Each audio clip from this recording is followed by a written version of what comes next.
मैं रवि रंजन आप सभी का स्वागत करता हूं अड्डा 247 हिंदी मीडियम क्लास 11-12 में। फटाफट से सभी करेक्ट हो जाइए क्योंकि यहां पर एक बेहतरीन सेशन कवर होने वाला है।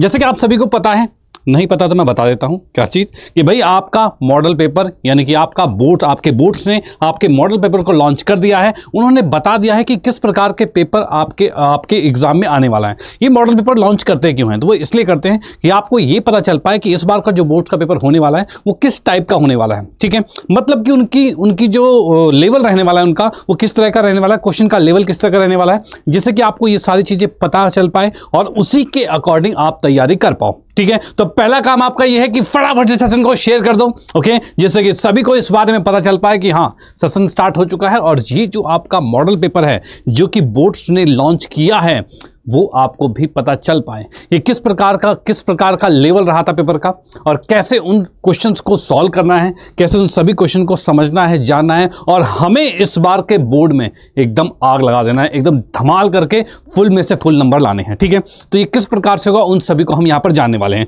तो पहले तो भाई फटाफट से सभी के सभी शेयर कीजिए भाई सेशन को, फटाफट से सेशन को शेयर कर दीजिए फटाफट।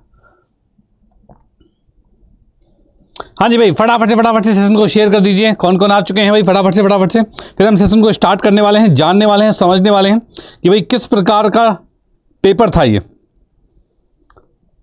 भाई सेशन को फटाफट से सेशन को शेयर कर दीजिए फटाफट।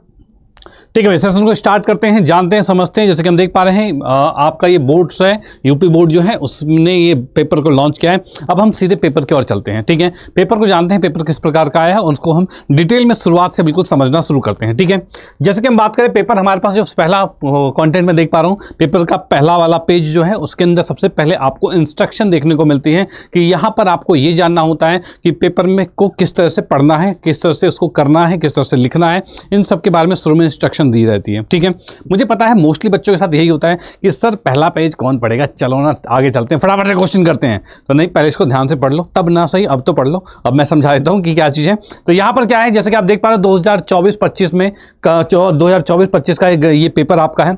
ठीक है, जो कि इस बार बोर्ड्स ने दिखाया है कि भैया इस प्रकार का पेपर आपके लिए सेट किया जाएगा, इस प्रकार के क्वेश्चन के लेवल रहने वाले हैं। ठीक है, तो इसी को हम एनालाइज कर रहे हैं आज।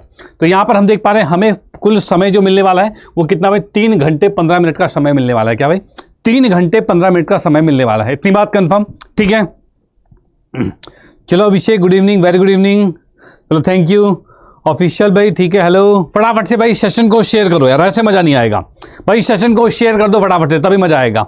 ओके, हाँ जी भाई, तो जैसे कि हम देख पा रहे हैं पेपर के लिए आपको पूरे समय जो मिलेगा वो 3 घंटे 15 मिनट का मिलेगा और पूर्ण अंक यानी टोटल मार्क्स जो दिए रहेंगे वो 100 मार्क्स का पेपर रहने वाला है। यानी कि इस सब्जेक्ट में किसी प्रकार का कोई भी प्रैक्टिकल देखने को नहीं मिलेगा।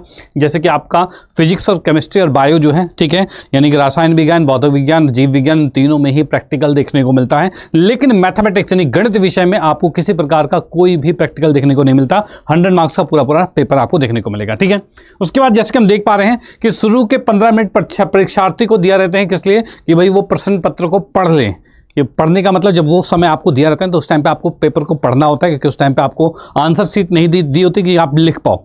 यानी उस टाइम पे आप पेपर को पूरा पढ़ लेते हो, यानी पूरी स्ट्रेटेजी उस टाइम बना लेते हो कि भाई ये क्वेश्चंस मुझे आते हैं, इनको हम पहले करेंगे, इसको बाद में करेंगे, इसको बाद में ट्राई करेंगे, कैसे क्या है नहीं। तो इस तरह से पूरा पेपर पढ़ लेना होता है। यानी उस 15 मिनट में मजे मत करना, उस 15 मिनट में पूरे पेपर को एनालाइज कर लेना कि पूरा पेपर आपके दिमाग में आ जाए कि भाई ये चीज़ें इस पेपर में अवेलेबल है और इसको मैं पहले करूँगा, इसको बाद में करूँगा, उस अकॉर्डिंग आप इसको सोच लेना है। ठीक है, डन, ओके सर मैंने शेयर कर दिया है। चलो भाई, बहुत बढ़िया शेयर कर दिया, तो बाकी लोग भी शेयर कर दीजिए। ठीक है, बाकी विद्यार्थी भी शेयर कर दीजिए।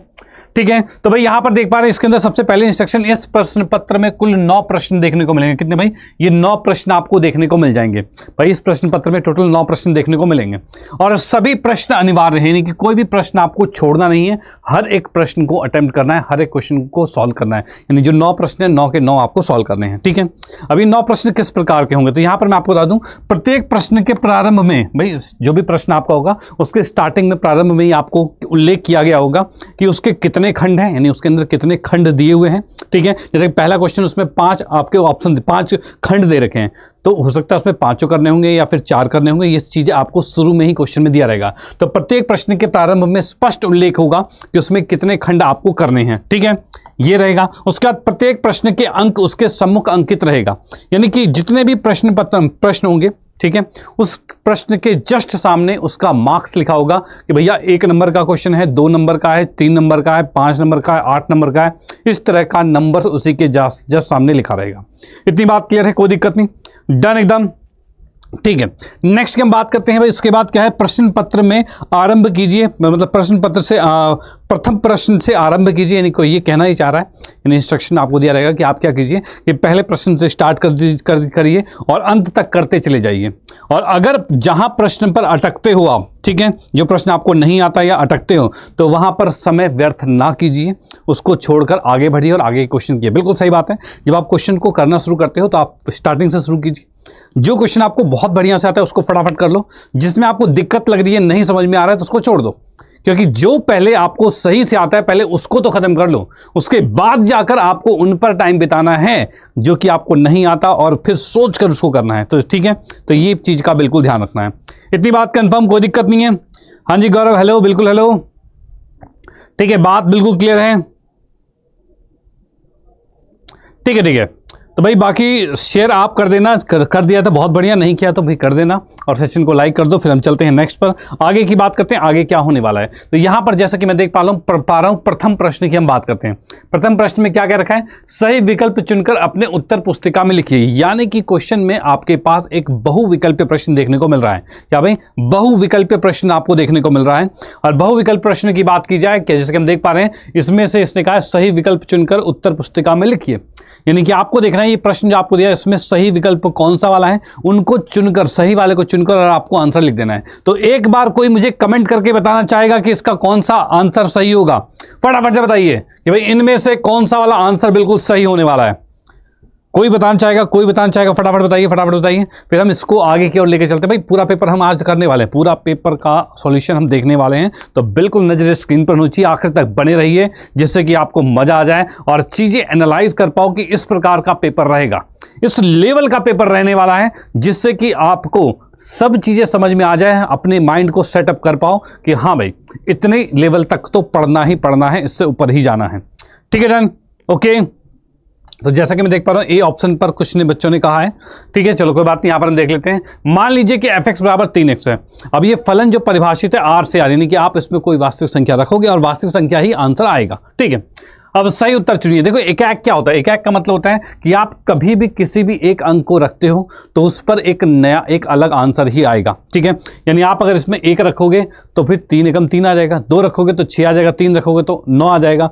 मतलब हर एक अंक पर अलग आंसर आ रहा होगा, हर एक अलग अंक पर अलग ही आंसर आ रहा होगा। कभी ऐसा नहीं होगा कि 2 अंक अलग अलग रखे और उनका आंसर सेम हो जाए, ऐसा पॉसिबल नहीं है। अर्थात ये आपका एकाक तो होगा भाई, ये आपका एकाक होगा, ये ध्यान रखना। छात्रक की बात की जाए तो कि आप अगर कोई भी वास्तविक संख्या रखते हो तो इससे रिजल्ट जो आएगा वो भी सभी वास्तविक संख्या ही आएंगे भाई, सभी वास्तविक संख्या आएंगे। ऐसा कोई भी वास्तविक संख्या नहीं है जो कि इसमें संभव ना हो, हर एक वास्तविक संख्या आ सकता है।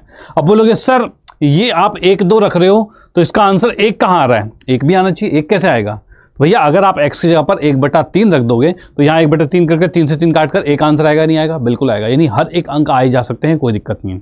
ठीक है, तो इस अकॉर्डिंग हम क्या करेंगे, कहेंगे कि ये फलन आपका एकाक भी और छादक भी, यानी कि फर्स्ट ऑप्शन करेक्ट होता है भाई, फर्स्ट ऑप्शन करेक्ट होता है।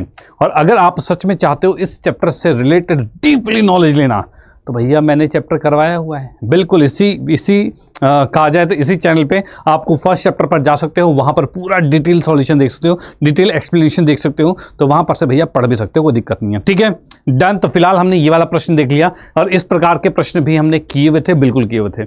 चलते हैं नेक्स्ट पर, नेक्स्ट की बात करते हैं, अगला प्रश्न क्या होने वाला है। तो भाई ऐसे काम नहीं चलेगा बिल्कुल भी, फटाफट से पहले तो शेयर कीजिए भाई, पहले शेयर कर दीजिए फटाफट से, तभी मजा आएगा, ऐसे मजा नहीं आने वाला। ओके, हाँ जी भाई, शेयर कीजिए फटाफट से। चलते हैं नेक्स्ट पर, नेक्स्ट की बात करते हैं। अगला प्रश्न हमारे पास क्या है, सही विकल्प चुनकर अपने उत्तर पुस्तिका में लिखिए। भाई सही विकल्प चुनिए और अपने उत्तर पुस्तिका में लिखिए, किस प्रकार से होगा। तो यहां पर मैं बात करता हूं, यहां पर देख पा रहे हैं, यदि समुच्चय आपका n दे रखा है, में r आपके पास क्या है, a और a दिया हुआ है, और a = b - 2 दे रखा है, जहां पर b का मान 6 से बड़ा है। भाई ये आपसे कहा है क्या भाई, b का मान 6 से बढ़ा दिया हुआ है, ठीक है। द्वारा प्रदत्त संबंध r निम्नलिखित में से सही उत्तर चुनिए। यानी कि इससे जो आपका आंसर आएगा, जो रिलेशन आएगा, उनमें से क्या कोई इनमें से एलिमेंट है, कोई इनमें से अवयव है? भाई कोई सा अवयव इनमें से है जो इसके आंसर में से है। तो हम क्या करेंगे, हम पहले सभी के सभी आंसर निकाल कर देख लेते हैं, ठीक है। उसके अकॉर्डिंग हम यहाँ पर देखने वाले हैं। भाई क्वेश्चन ने सी ऑप्शन कहा हुआ है, चलो हम चेक कर लेते हैं कि सी आ रहा है कि नहीं आ रहा है, क्या चीज़ हो रहा है, ठीक है। अब यहाँ पर हम देख लेते हैं, जैसे कि मैं बात करता हूँ r आपके पास a से b है और a = b-2 दिया हुआ है, ठीक है। अब यहाँ पर अगर मैं कहता हूँ कि भैया मैं देखो b का मान क्या रख सकते हैं, तो b के मान रखने की अगर मैं बात करता हूँ तो b का मान हम यहाँ पर रख सकते हैं। भाई b का मान हम रख सकते हैं एक नहीं रखते भाई, 6 से बड़ा 6, 7, 8 ... रखा जा सकता है। यानी b का मान 6 से बड़ी संख्या रख सकते हो, उससे कम नहीं, बड़ी संख्या रख सकते हो, ठीक है। चलो भाई ठीक है।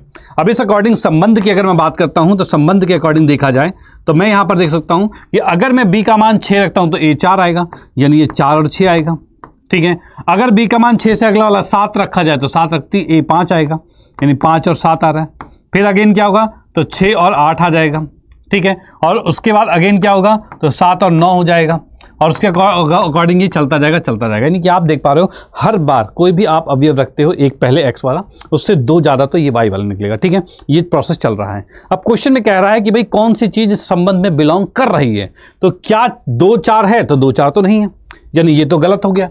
नेक्स्ट हम बात करते हैं, क्या 3 8 है, तो 3 मैंने रखा, 3 रख ही नहीं सकते, तो 3 8 नहीं हो सकता। भाई 8 7 की बात करें तो अगर मैं 8 रखता हूं, अगर अगला वाला 8 रखता हूं तो वो 10 आएगा, इसका मतलब ये भी नहीं है, अर्थात सी ऑप्शन बिल्कुल करेक्ट होता है। क्या भाई, सी ऑप्शन बिल्कुल करेक्ट होता है। इतनी बात कंफर्म, कोई दिक्कत नहीं भाई, बिल्कुल डन है, बिल्कुल फटाफट बता दीजिए कि यस सर एकदम क्लियर है जी। बिल्कुल गौरव, बिल्कुल, काहे नहीं आएंगे 90% भाई, बिल्कुल आएंगे। अगर आप रेगुलर रहे, डेली पढ़ते रहे तो बिल्कुल आएंगे, और नहीं पढ़ोगे, कल पर टाल दिया करोगे, ठीक है, तब तो भैया दिक्कत ही दिक्कत है। ओके, तो भैया डेली पढ़ना होगा, डेली पढ़ोगे तभी जाकर आपके भाई बहुत बढ़िया नंबर आ सकते हैं, ध्यान रखना, ठीक है। Done, okay. मैं देख रहा हूँ बहुत सारे बच्चे हैं जो कि अभी नई नई शकल दिखा रहे हैं और नॉर्मली क्लास में नहीं रहते हैं, तो भैया अगर आप रहोगे तो आपके लिए बहुत फ़ायदा हो जाएगा, और आप नहीं फ़ायदा चाहते तो अलग बात है, वो तो भाई बात ही दूसरी है, पढ़ना नहीं चाहते तो, ठीक है। लेकिन एक चीज़ का ध्यान रखना कि यहाँ पर चीज़ें आपके लिए एकदम सटीक, आपके बोर्ड के लिए बहुत बेहतरीन होने वाली हैं, ठीक है। चलते हैं नेक्स्ट पर, नेक्स्ट की बात करते हैं, आगे क्या होने वाला है वो भी जान लें। यहाँ पर हम बात करते हैं कि अगला प्रश्न आपके पास होता है समाकलन इंटीग्रेशन, जो कि हम देख पा रहे हैं x और e की पावर x है, dx का मान इनमें से क्या होगा। फटाफट से आप सभी लोग आंसर दीजिए कि इनमें से आंसर क्या होने वाला है, ठीक है। भाई समाकलन आपके पास क्या रहा है, तो x e की पावर x है। अब इसका समाकलन क्या होगा, ये आप सभी को आंसर देना है, तो भाई फटाफट से बताइए कि क्या आंसर होने वाला है, ठीक है, क्या आंसर होने वाला है। सर ये मेरा दोस्त है, मैंने बताया आपके चैनल के बारे में, चलो अच्छी बात है, बहुत अच्छी बात है, ठीक है, बहुत अच्छी बात है। मैं चाहता हूं कि ज़्यादा से ज़्यादा बच्चे जुड़े, ठीक है। जब हम आपके लिए मेहनत कर रहे हैं तो आप इतनी थोड़ी सी मेहनत तो कर ही सकते हो कि सेशन को शेयर करो, जिससे और भी ज़्यादा लोग जुड़ पाएँ, ठीक है, और उनकी क्वेरी भी सॉल्व हो पाए। ओके डन, ठीक है भाई। देखो क्या है, आपके व्यूज़ अगर बढ़ेंगे तभी मैं और भी अच्छे वीडियोज़ ला पाऊँगा, और भी अच्छी चीज़ें आपके लिए कर पाऊँगा, मोटिवेशन भी बहुत मिलती है, ठीक है। ये चीज़ करना अनिवार्य है आपके लिए भी, ठीक है। हाँ जी, तो क्वेश्चन में आंसर में देख पा रहा हूँ कि भाई आर्मी ने कहा है ए ऑप्शन, महिमा ने कहा है सी ऑप्शन। महिमा भी बहुत दिनों बाद दिख रही है। अभी महिमा कहाँ गायब रहते हो आप लोग। तो यहाँ पर हम देखते हैं, चलो इसको सॉल्व करके देखते हैं क्या होने वाला। तो इसके अंदर हम देख पा रहे हैं कि ये लगेगा आइलेट फॉर्म, आइलेट वाला समाकलन हमने पढ़ा था, जिसमें कि हमें पता है इसको अलजेब्रा को फर्स्ट मानते हैं, इसको सेकंड मानते हैं। तो इस according first as it is, second का इंटीग्रेशन माइनस में इंटीग्रेशन में डेरिवेटिव ऑफ फर्स्ट और इंटीग्रेशन ऑफ सेकंड, और इस पूरे का इंटीग्रेशन तो है ही, ये चीज़ हो गया। इसको सॉल्व किया तो x तो आ ही रहा, e की पावर x का e की पावर x ही आएगा, माइनस में डेरिवेटिव x का क्या होता है, तो 1 होता है, e की पावर x का इंटीग्रेशन e की पावर x से ही होता है, और ये चीज़ आ गया। इसके अकॉर्डिंग देखा जाए तो ये x आ रहा है, e की पावर x आ रहा है, माइनस में e की पावर x आ रहा है, ये और प्लस में c हमें देखने को मिल रहा है। ठीक है, इसमें से e की पावर x को मैंने कॉमन ले लिया, कॉमन लेते x माइनस 1 आ गया है और ये प्लस c, यानी कि हम देख पा रहे हैं e की पावर x और साथ में x माइनस 1 है, e की पावर x और x माइनस 1, ये आपका है ना e की पावर x और x माइनस 1, यानी कि थर्ड ऑप्शन करेक्ट होता है। क्या भाई, थर्ड ऑप्शन बिल्कुल करेक्ट होता है। इतनी बात कंफर्म। तो यहाँ पर जैसे कि मैं देख पा रहा हूँ महिमा ने बिल्कुल सही कहा था। ठीक है, गौरव बिल्कुल सही, ऑफिशियल बिल्कुल सही। ठीक है भाई, बहुत बढ़िया बहुत बढ़िया बहुत बढ़िया। जिन्होंने सी ऑप्शन कहा है उनका बिल्कुल सही आया है आंसर। ठीक है भाई, बिल्कुल सही आया है। ठीक है महिमा, कोई नहीं, अब रेगुलर रहिए, डेली पढ़िए, तभी मजा आएगा। और सेशन को जरूर शेयर करना है। ठीक है भाई, सेशन को जरूर शेयर करना है। चलते हैं नेक्स्ट पर, नेक्स्ट की बात करते हैं। तो सही विकल्प चुनकर अपने उत्तर पुस्तिका में लिखिए। भाई इसने कहा हुआ ये जो आपको दे रखा है इसके अंदर इसकी कोटि क्या रहेगी ये आपको बताना है। ठीक है भाई, इसकी कोटि क्या रहने वाली है ये आपको बताना है। फटाफट से बताइए, फटाफट से बताइए कि इसकी कोटि क्या होने वाली है। ओके, हाँ जी भाई, इसकी कोटि का आंसर आपको बताना है। जैसे कि हम देख पा रहे हैं इसकी कोटि में ऑप्शन में हमें दे रखा है 2 दे रखा है, 1 दे रखा है, 0 दे रखा है और परिभाषित नहीं है ये भी दे रखा है। ठीक है, तो अब आपको इसके अकॉर्डिंग बताना है कि क्या आंसर आएगा। ठीक है भाई, इसके अकॉर्डिंग बताना है क्या आंसर आएगा। कोई कमेंट करना चाहेगा? कोई कमेंट करना चाहेगा? ठीक है भाई, कोई कमेंट करना चाहेगा इसके बारे में क्या आंसर आने वाला है? महिमा ने कहा ए ऑप्शन, और भाई बाकी लोग आर्मी बॉय 2 कह रहे हैं, गौरव ए ऑप्शन कह रहे हैं, ऑफिशियल 2 कह रहे हैं। ठीक है भाई, तो चेक कर लेते हैं। चेक करने में क्या है, कोटि अगर मुझे कभी भी ज्ञात करनी है तो उसके लिए मुझे इस जो अवकल समीकरण हमें दिख रहा है इसके अंदर हम देखेंगे जो अवकल है उसमें अधिकतम बार कितनी बार अवकलज किया गया है। तो इसको देखा तो 1 बार अवकलित है, इसको देखा तो d² में dx का स्क्वायर, मतलब दूसरी कोटि 2 बार अवकलित हुआ है, यानी इसमें सबसे अधिक बार 2 बार अवकलित हुआ है। इसका मतलब इसकी कोटि क्या होगी? 2 होगी और ये क्वेश्चन भी बिल्कुल करेक्ट होता है। इस प्रकार का बिल्कुल सिंपल सा क्वेश्चन आपके एग्जाम में अक्सर देखने को मिलता है। ठीक है, अक्सर देखने को मिलता है, तो आपको भी बिल्कुल ये आना चाहिए। इस चीज़ों को भी मैं ऑलरेडी डिटेल में आपको बता चुका हूँ।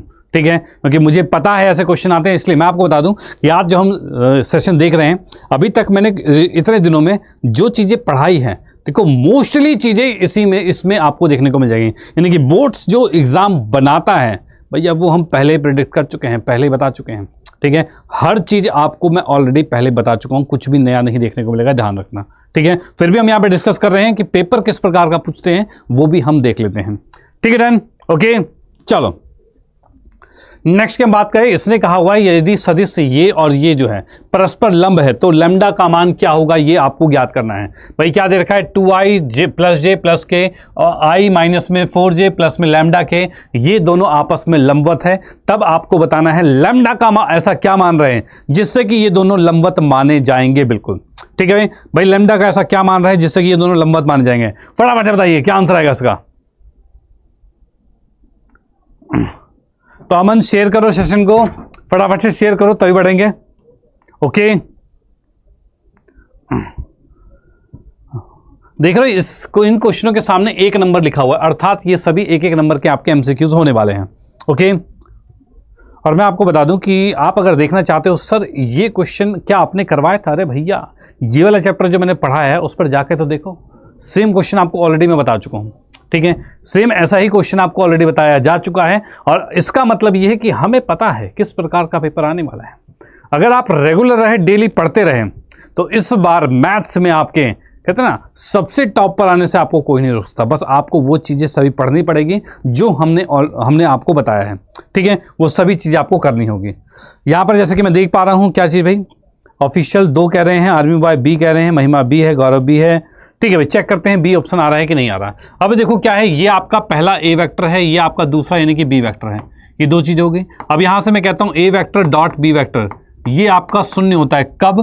तब होता है जब ए वेक्टर लंबवत होता है बी वेक्टर पर, जब लंब होता है तब 0 होता है, यानी कि इन दोनों का डॉट प्रोडक्ट जो होगा वो 0 होना चाहिए। अब इस कारण से डॉट प्रोडक्ट करेंगे तो आई वाला आई से गुना होगा तो आई 1 होता है, यानी 2 एकम 2 आ रहा है। ठीक है, फिर 1 को 4 से करेंगे तो भाई -4 आएगा, फिर k को इससे करेंगे तो भाई क्या हो जाएगा, ये प्लस में लैम्डा आ जाएगा, इसके बराबर में 0 आपके पास आ रहा है। 2 में से 4 गया तो -2 बचा, वो उधर जाके +2 हो जाएगा, यानी लैम्डा का मान +2 आपके सामने आ चुका है। क्या भाई, लैम्डा का मान +2 आपके सामने आ चुका है, यानी कि सेकंड ऑप्शन बिल्कुल क्लियर होता है। यहाँ पर मैं देख पा रहा हूँ कुछ बच्चे जो हैं वो सेकंड ऑप्शन के साथ बिल्कुल आ रहे हैं। ठीक है, तो बहुत बढ़िया, बहुत बढ़िया, बिल्कुल सही जवाब है, बहुत बढ़िया। ठीक है भाई, बहुत बढ़िया।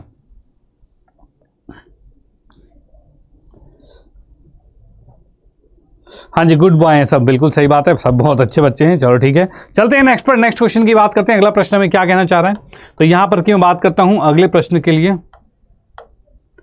हाँ जी, अगला प्रश्न जैसे कि हम देख पा रहे हैं सभी खंड कीजिए, यानी कि अब आते हैं हम सेकंड क्वेश्चन। अभी हमने पहला प्रश्न कर लिया है। पहले प्रश्न में 5 पार्ट आपको देखने को मिलेंगे। ठीक है, और इन 5 पार्टों को आपको कंफर्म करना है और सभी आपके बहुविकल्पीय प्रश्न होंगे, ये ध्यान रखना। अब हम इसके बाद आएंगे लघु उत्तरीय प्रश्न, यानी कि हम बात करेंगे ऐसे छोटे प्रश्न जो मात्र 1 नंबर के होते हैं। ठीक है, अति लघु कह सकते हो, 1 नंबर के होते हैं और इन सभी को सॉल्व करना होता है। डिस्क्रिप्टिव है, इसको प्रॉपर तरीके से सॉल्व करना है। इसमें ऐसा नहीं ऑप्शन को टिक लगाना है, नो, इसमें प्रॉपर सॉल्व करना है। ठीक है, अब वो चीज भी हम यहां पर देखने वाले हैं। यहां पर क्या हम बात करते हैं, कॉट इनवर्स है -1/√3 है का मुख्य मान हमें ज्ञात करना है। तो हम इसके मुख्य मान को देख लेते हैं किस प्रकार से निकलेगा। अब इसके मुख्य मान की अगर मैं बात करता हूं तो इसके हल पर जब मैं यहां पर से आऊंगा तो इसके निशन में हम क्या देखेंगे, इस कॉट की अगर मैं बात करता हूं तो कॉट का फॉर्मूला, भाई कोई मुझे बताना चाहेगा, भाई कोई मुझे बताना चाहेगा कॉट इनवर्स माइनस थीटा का फॉर्मूला क्या होता है। हाँ जी भाई, कोई मुझे बताना चाहेगा कॉट इनवर्स माइनस थीटा का फॉर्मूला क्या होता है। हाँ जी भाई, फटाफट बताइए, कोई है ऐसा जो मुझे बताना चाहे कि इसका ये आंसर होता है। हाँ जी भाई, फटाफट बताइए, फटाफट बताइए, क्या आपको पता है इसका क्या फॉर्मूला होता है। चलो कोई नहीं, हम बता देते हैं। यहां पर क्या हम बात करें, जब भी आपको ऐसी कंडीशन दिखे तो इसका मतलब आप इसको कर सकते हो पाई माइनस में कॉट इनवर्स थीटा आप कर सकते हो, कोई दिक्कत नहीं। यही प्रोसेस यहां पर होगा।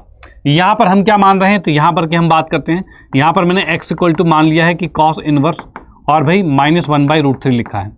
सेकेंड स्टेप में इसी को हम लिखेंगे पाई माइनस में कॉस इनवर्स, कॉस नहीं कॉट है, कॉट है ये, कॉट इनवर्स और साथ में क्या हो जाएगा 1/√3 हो जाएगा।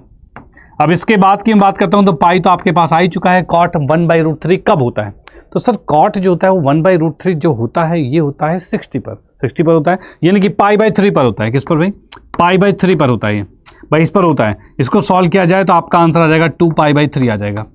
क्या भाई, 2π/3 आंसर आ जाएगा। एलसीएम लेके आप घटा दोगे तो इसका मतलब क्या हो रहा है, तो ये 2π/3 आ चुका है। महिमा बिल्कुल सही जवाब है और फाइनली ये आंसर इसका आ भी चुका है कि भाई 2π/3 इसका आंसर आ चुका है। इसको एलसीएम लेके सॉल्व करोगे यही आ जाएगा। तो इस तरह के कॉन्सेप्ट भी आपको पता होना चाहिए, इस तरह के सभी फॉर्मूलों की डिटेल नॉलेज आपको पता होनी चाहिए। तो जब मैंने सेकंड चैप्टर करवाया था तब इसकी पूरी डिटेल नॉलेज की दी थी आपको। ठीक है, और इस प्रकार के क्वेश्चन तो करवाए ही करवाए थे। ओके, तो वो भी आपको आना चाहिए। चलते हैं नेक्स्ट पर, नेक्स्ट की बात करते हैं। अगला प्रश्न क्या होने वाला है वो भी देखते हैं। भाई अगला प्रश्न क्या है वो भी देख लेते हैं। जैसे कि मैं यहाँ पर देख पा रहा हूँ सभी खंड कीजिए, भाई इसमें सभी खंड करने हैं और क्वेश्चन में कहा गया है दर्ज दिखाइए कि फलन f(x) बराबर में mod x जो है 0 पर संतत है।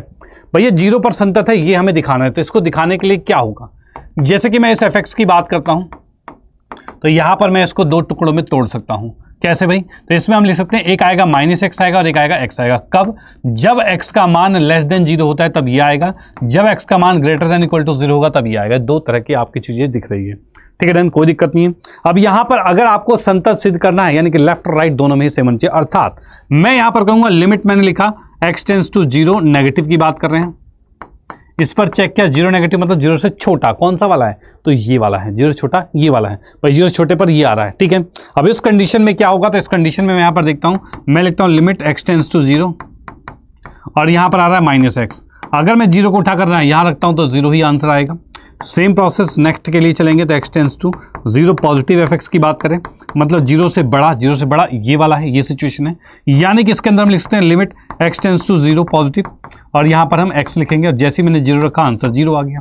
ठीक है, और फाइनली अगर मैं सीधे 0 के बराबर कर देता हूँ, ये 0 रखना मतलब 0 के बराबर लिखना, यानी कि आप इसी 0 के बराबर इस सिचुएशन में थी, यहां पर 0 रख दोगे तो आपका आंसर 0 ही आएगा।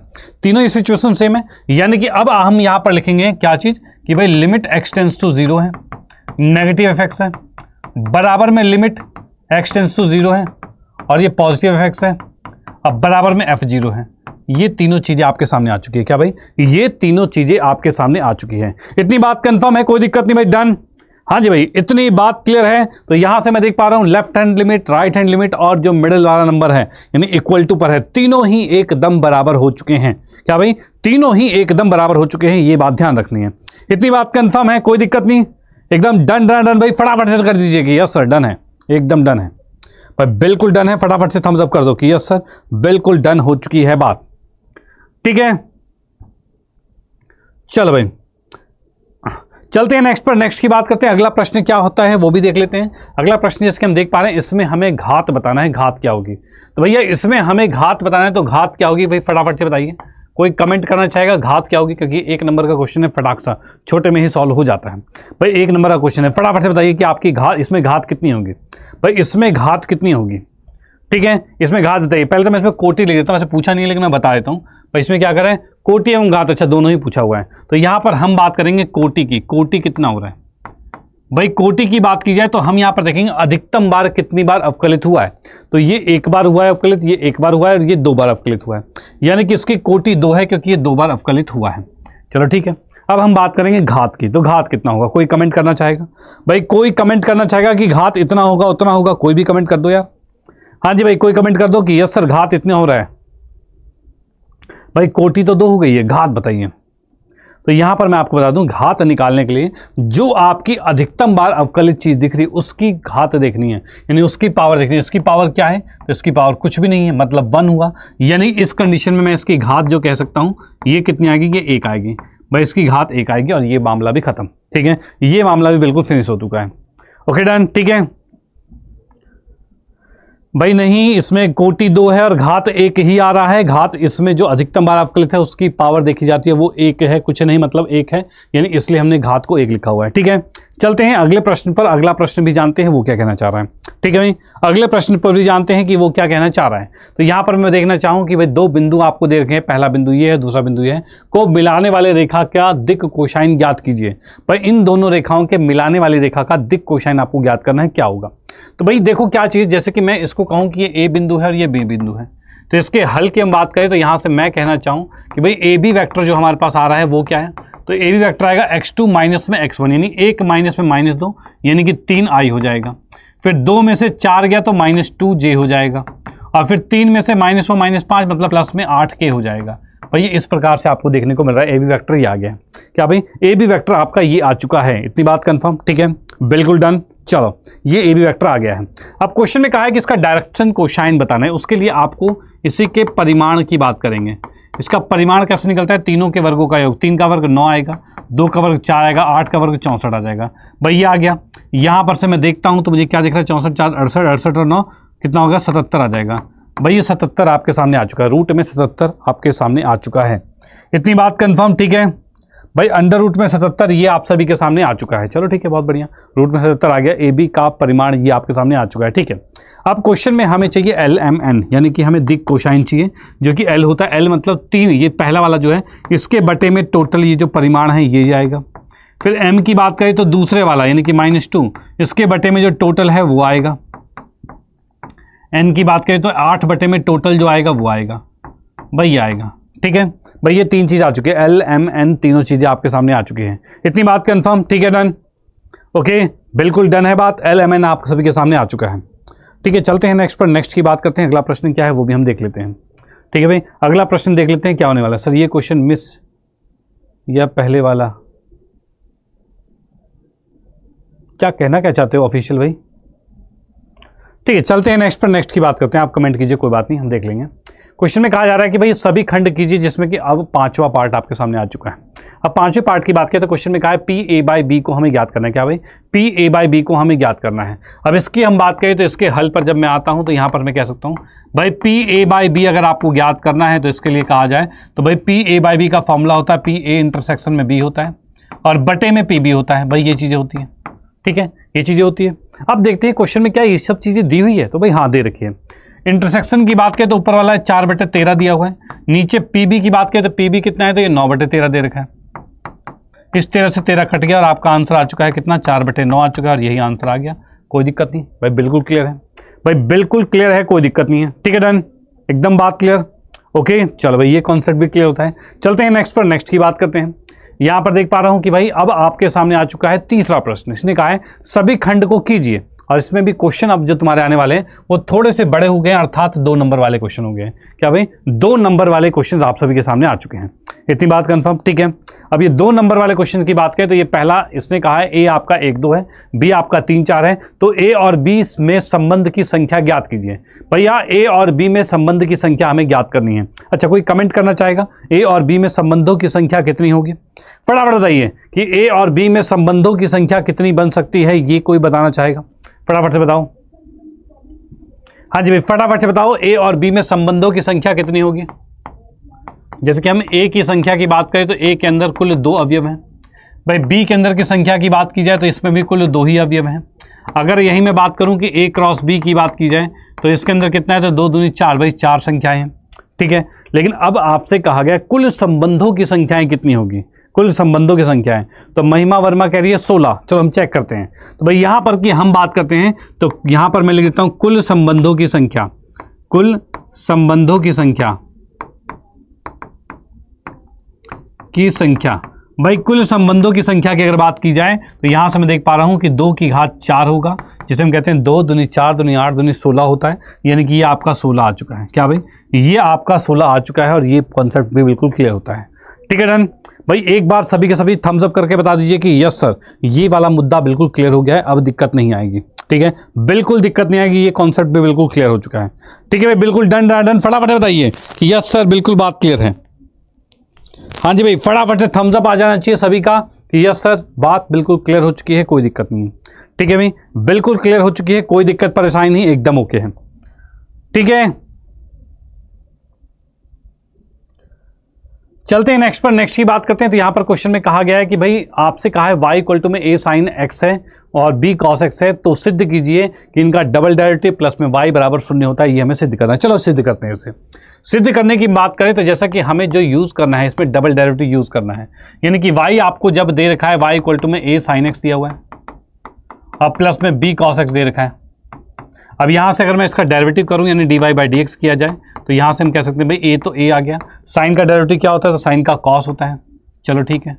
और फिर यह क्या b का b आ गया, cos का माइनस साइन होता है तो माइनस साइन हमने लिख दिया। भाई ये डबल सिंगल डेरिवेटिव हो गया।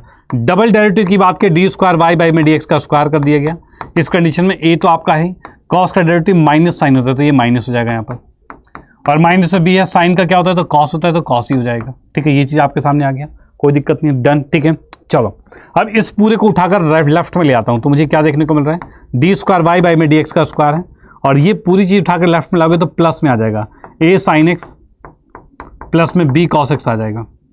और जब ये पूरा लेफ्ट में आ गया तो राइट साइड तो कुछ बचा ही नहीं, 0 आ गया। अब यहाँ पर देखिए क्या है, ये डबल डेरिवेटिव और ये चीज़ क्या है, ये तो सर शुरू वाला y है, बिल्कुल भाई शुरू वाला y है, यानी कि इसी को मैं लिख सकता हूँ क्या भाई, डी स्क्वायर वाई बाई में डी एक्स का स्क्वायर है और प्लस में y और बराबर 0 है। क्या यही हमें सिद्ध करना था? भाई ये चीज़ तो y थी ना, y हमने लिख दिया।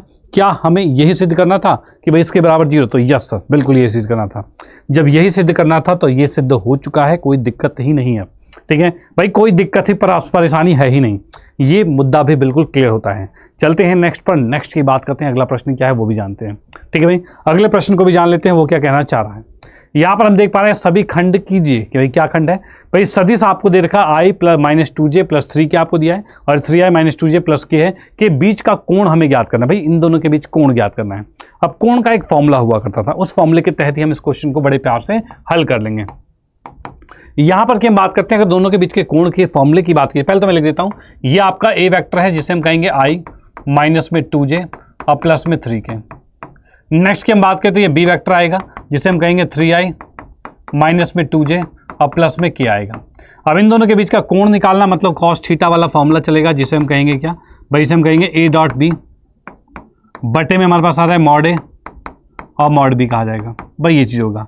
भाई cos थीटा की अगर मैं बात करता हूँ तो यहाँ से हम क्या देख पा रहे हैं, a आपके पास क्या दे रखा है, तो ये i है माइनस 2j है और प्लस में 3k है, और यहाँ पर 3i है माइनस में 2j है और प्लस में k है, ये आ गया। और बटे में की बात की जाए तो इन दोनों का परिमाण, इसका परिमाण क्या होगा तो रूट में आ जाएगा, 1 का स्क्वायर 1 होगा, 2 का स्क्वायर 4 होगा, 3 का स्क्वायर 9 होगा, नेक्स्ट की हम बात करें 3 का स्क्वायर 9 होगा, 2 का स्क्वायर 4 होगा और 1 का स्क्वायर 1 होगा। पर ये बात हो गई, कोई दिक्कत नहीं, ठीक है। अब इसके बाद हम देखते हैं, तो पहला अब इन दोनों को गुणा करेंगे। तो गुणा में हमें पता है आई वाला सिर्फ आई से गुणा होता है, जे वाला सिर्फ जे से और के वाला के से। अर्थात इसके बाद फाइनली मैं देख सकता हूँ कि कॉस थीटा हमें क्या देखने को मिल रहा है। तो यहाँ आई वाला आई से होगा, तो आई आई 1 होता है, तो 3 एकम 3 हो रहा है, ठीक है। माइनस में भाई 2 दूनी 4 हो जाएगा, प्लस का हो जाएगा तो प्लस 4 लिख दिया हमने। फिर उसके बाद 3 एकम 3 हो जाएगा तो 3 आ जाएगा। नीचे की बात करते हैं तो नीचे हमें क्या दिख रहा है, 9 1 10 4 14 आ रहा है, रूट में 14 आ रहा है, तो रूट में 14 लिख दिया हमने। यहाँ पर की बात की है तो कितना है, ये भी आपका रूट में 14 ही हो रहा है, पर ये भी आपका रूट में 14 ही हो रहा है। चलो ठीक है, बहुत बढ़िया। ऊपर की बात की 4 3 7 3 10, भाई 10 आ चुका है। नीचे क्या रूट 14 गुना होकर सिर्फ 14 आएगा। और ये कॉस थीटा आपके सामने आ चुका है। इसको काटा तो 2 से 5 आएगा और ये 7 आएगा। यानी थीटा के मान की बात की तो कॉस उठकर उधर जाएगा और ये आ जाएगा कॉस इनवर्स आ जाएगा 5/7 आ जाएगा। भाई कॉस इनवर्स 5/7 आप सभी के सामने आ चुका है। ये थीटा का मान आ गया है, इसमें कोई दिक्कत परेशानी है ही नहीं। ठीक है, डन, ओके। हाँ जी भाई, बात बिल्कुल क्लियर है। थीटा कितना आ चुका है, कॉस इनवर्स 5/7 आप सभी के सामने आ चुका है। ठीक है भाई, कॉस इनवर्स 5/7 आ चुका है। इतनी बात क्लियर, ठीक है। बिल्कुल बात बिल्कुल क्लियर होती है। फटाफट से थम्स अप करो, फटाफट से थम्स अप करो कि यस सर ये कॉन्सेप्ट भी क्लियर। भैया मैं आपको बता दूं कि ऐसे प्रश्न ऑलरेडी मैं करवा चुका हूं, ठीक है। अभी आपको ये सैंपल पेपर में दिख रहा है, यानी कि मैं ऑलरेडी वो क्वेश्चन सेलेक्ट कर चुका हूं जो अब बोर्ड ने दिया हुआ है, ठीक है। ये चीज़ ध्यान रखना, इस प्रकार से ही आपकी तैयारी होगी, बहुत ही बेस्ट क्वालिटी की तैयारी होने वाली है। बस आपको रेगुलर रहना है, डेली पढ़ना है, तभी मजा आएगा, ठीक है। नहीं तो आप बहुत पीछे भटक जाओगे, ध्यान रखना, ठीक है। चलते हैं नेक्स्ट पर, नेक्स्ट की बात करते हैं। यहाँ पर क्वेश्चन में कहा यदि ये आपको दिया हुआ x 2 3 है, y -1 है और इक्वल टू में 10 5 है, तो x तथा y को के मान को ज्ञात करना। भाई x तथा y के मान को हमें ज्ञात करना है, क्या होने वाला है। चलो हम ज्ञात करते हैं। इसके हल पर जब मैं आता हूं तो हल के अकॉर्डिंग देखते हैं। यहाँ पर तो यहाँ पर x जब गुणा करेंगे इसमें तो ये आएगा 2x और 3x आएगा। y गुना करेंगे तो ये आएगा -y और y आएगा, ठीक है। इक्वल टू में क्या आ रहा है, 10 और 5 आपके सामने आ गया। चलो ठीक है, ये बात भी हो गई है, ओके। दोनों को अगर मैं जोड़ता हूं तो पहला पहले से जुड़ेगा, दूसरे से जुड़ेगा, यानी कि 2x माइनस में y आ रहा है और ये 3x माइनस प्लस में y आ रहा है। भाई ये आपके सामने आ चुका है। इक्वल टू में कितना आ रहा है, तो 10 और 5 आपके सामने आ रहा है। चलो ठीक है, 10 और 5 आपके सामने आ गया। अब इसमें क्या करेंगे, तो पहला एलिमेंट पहले के बराबर होगा, अर्थात 2x माइनस y बराबर में 10 होगा और दूसरा दूसरे के बराबर यानी 3x प्लस में y बराबर में 5 होगा। भाई आ गया। दोनों को जब मैं हल करूंगा तो दोनों को जोड़ देते हैं तो ये कट जाएगा, 3 और 2 5x हो जाएगा, बराबर में 15 है। और यहाँ से फाइनली मैं बात करता हूँ x कितना आएगा, तो x उधर जाके भाग में जाएगा 5 यानी 3। x का मान 3 आ चुका है। इस 3 को उठाकर आप किसी भी समीकरण में रख लो। मान लो कि मैंने दूसरे में रख दिया, तो दूसरे में रखोगे तो 3 गुणे में 3 आएगा और प्लस में y बराबर में 5 आएगा। यहाँ से y का मान कितना है, तो 9 उधर जाके घटेगा तो वह -4 आ जाएगा। तो y का मान -4 आ गया। यही ज्ञात करना था, x और y का मान हमें ज्ञात करना था, वो ज्ञात हो चुका है। ठीक है भाई, वो ज्ञात ऑलरेडी हो चुका है, कोई दिक्कत नहीं है। इतनी बात कंफर्म, ठीक है, बिल्कुल डन होगी बात, ओके। चलो भाई, तो महिमा का भी आंसर आया हुआ है 4 और -3 आया हुआ है, सॉरी 3 और -4 आया, बिल्कुल सही जवाब है। ठीक है, बिल्कुल सही जवाब है। चलते हैं नेक्स्ट पर, नेक्स्ट की बात करते हैं। अगला प्रश्न क्या है, क्वेश्चन में क्या है, दिखाइए कि प्रदत्त फलन जो f(x) बराबर में क्या है 7x - 3 r पर एक वर्धमान फलन है। r मतलब सभी वास्तविक संख्याओं पर एक वर्धमान फलन है, यानी कि इंक्रीजिंग फंक्शन है, ये आपको बताना है। ठीक है, अब इसके लिए हम बात करें तो ये किस प्रकार से हल होगा। तो इसके हल की अगर मैं बात करता हूं तो यहां से हम क्या करेंगे, फंक्शन हमें दे रखा है f(x) बराबर में 7x - 3 दिया है।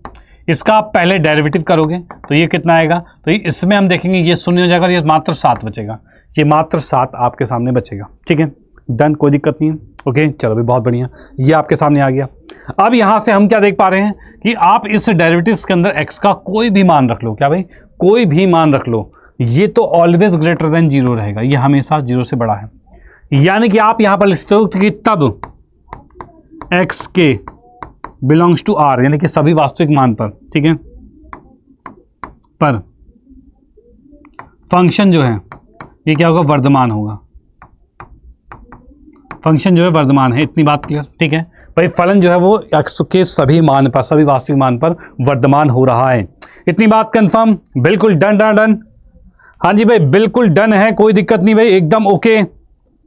चलो भाई, तो ये कॉन्सेप्ट भी हमारा क्लियर होता है। चलते हैं नेक्स्ट पर, नेक्स्ट की बात करते हैं, आगे क्या कहना चाह रहा है। तो यहाँ पर हम देखेंगे सभी खंड कीजिए। भाई सभी खंड हमें करने हैं। इसमें क्वेश्चन में कहा गया है कि भाई a प्लस बी और a माइनस बी में प्रत्येक के लंबवत मात्रक सदिश को ज्ञात करना है। क्या भाई, प्रत्येक के लंबवत मात्रक सदिश को हमें ज्ञात करना है। अब यहाँ पर क्या है भाई, मैं आपको बता दूं कि सेम क्वेश्चन ऑलरेडी मैं आपको पढ़ाया था मैंने, जब मैं ये चैप्टर पढ़ा रहा था। तो ठीक है, सेम क्वेश्चन मैंने बताए थे। ठीक है, ठीक है। तो यहां पर हम देखते हैं किस प्रकार से इसको हल होने वाला है, इसका हल होने वाला है। ठीक है, तो यहां पर कि हम बात करें, जैसे कि हम बात कर रहे हैं कि ये a है और ये b है, और a प्लस बी अगर निकाला जाए तो मैं a प्लस बी अगर निकालता हूं तो उस कंडीशन में i वाला i से जुड़ेगा तो 2i हो जाएगा, और j वाला 2j से होगा तो 3j हो जाएगा, और k वाला 3k से होगा तो 4k हो जाएगा। भाई ये आपका a प्लस बी होगा। सेम नेक्स्ट की मैं बात करूं, a माइनस बी की अगर बात की जाए तो हम क्या करेंगे, इसमें से इसको घटाएंगे तो ये शून्य हो जाएगा, j में से 2j घटाए तो माइनस j हो जाएगा, और k में से 3k जाएगा तो माइनस 2k हो जाएगा। ये आपके सामने आ चुका है। ठीक है भाई, ये आपके सामने आ चुका है। क्वेश्चन में कहा है इन दोनों में से प्रत्येक के लंबवत मात्रक, दोनों के लंबवत मात्रक के सदिश को बताना है। तो इसके लिए जब भी आपको लंबवत मात्रक देखना है, यानी कि हम बात करेंगे a vector plus b vector तथा a माइनस बी जो है, दोनों पर लंबवत मात्रक सदिश, दोनों पर लंबवत मात्रक सदिश क्या होंगे।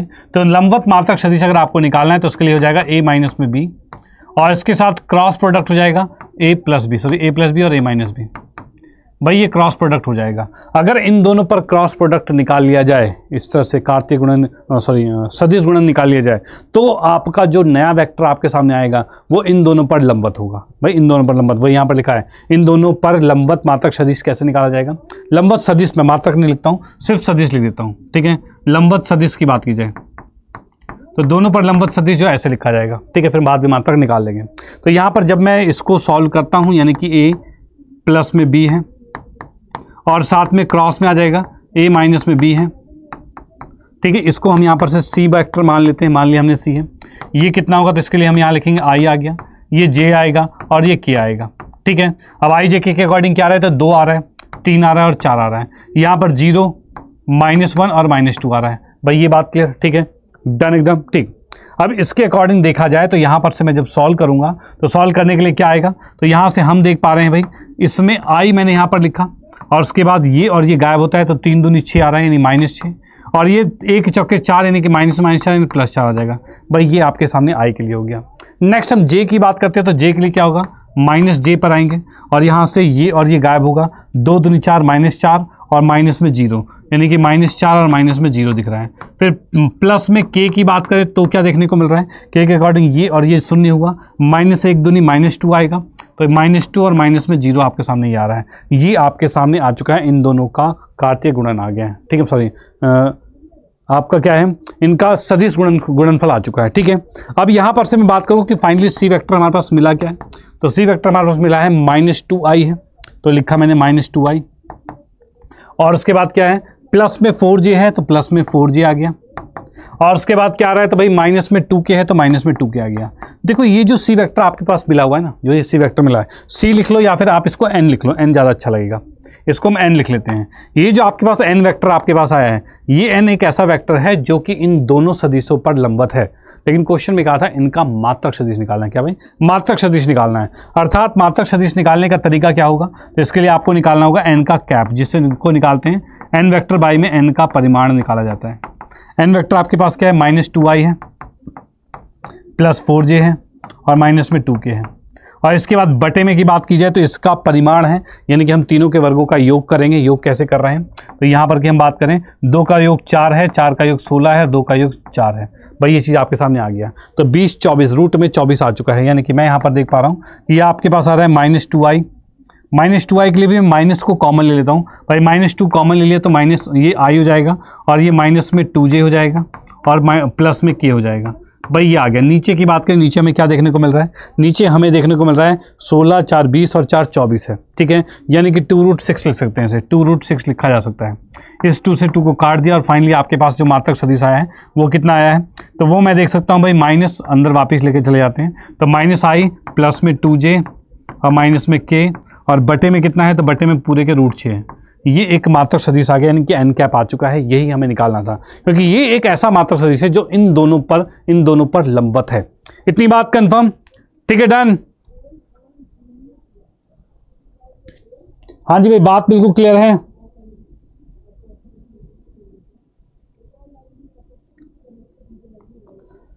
चैप्टर पढ़ा हुआ है तो भाई बिल्कुल बिल्कुल। अगर देखो महिमा, आप डेली क्लास लिया करते थे तो शायद आपको चीज़ें पता है। जो क्लास नहीं लेगा उनके लिए दिक्कत तो रहेगी, बिल्कुल रहेगी, ठीक है। हाँ जी आदर्श, जय हिंद, बड़ी जल्दी आए आप। हाँ भाई, इतना लेट कैसे हो गए।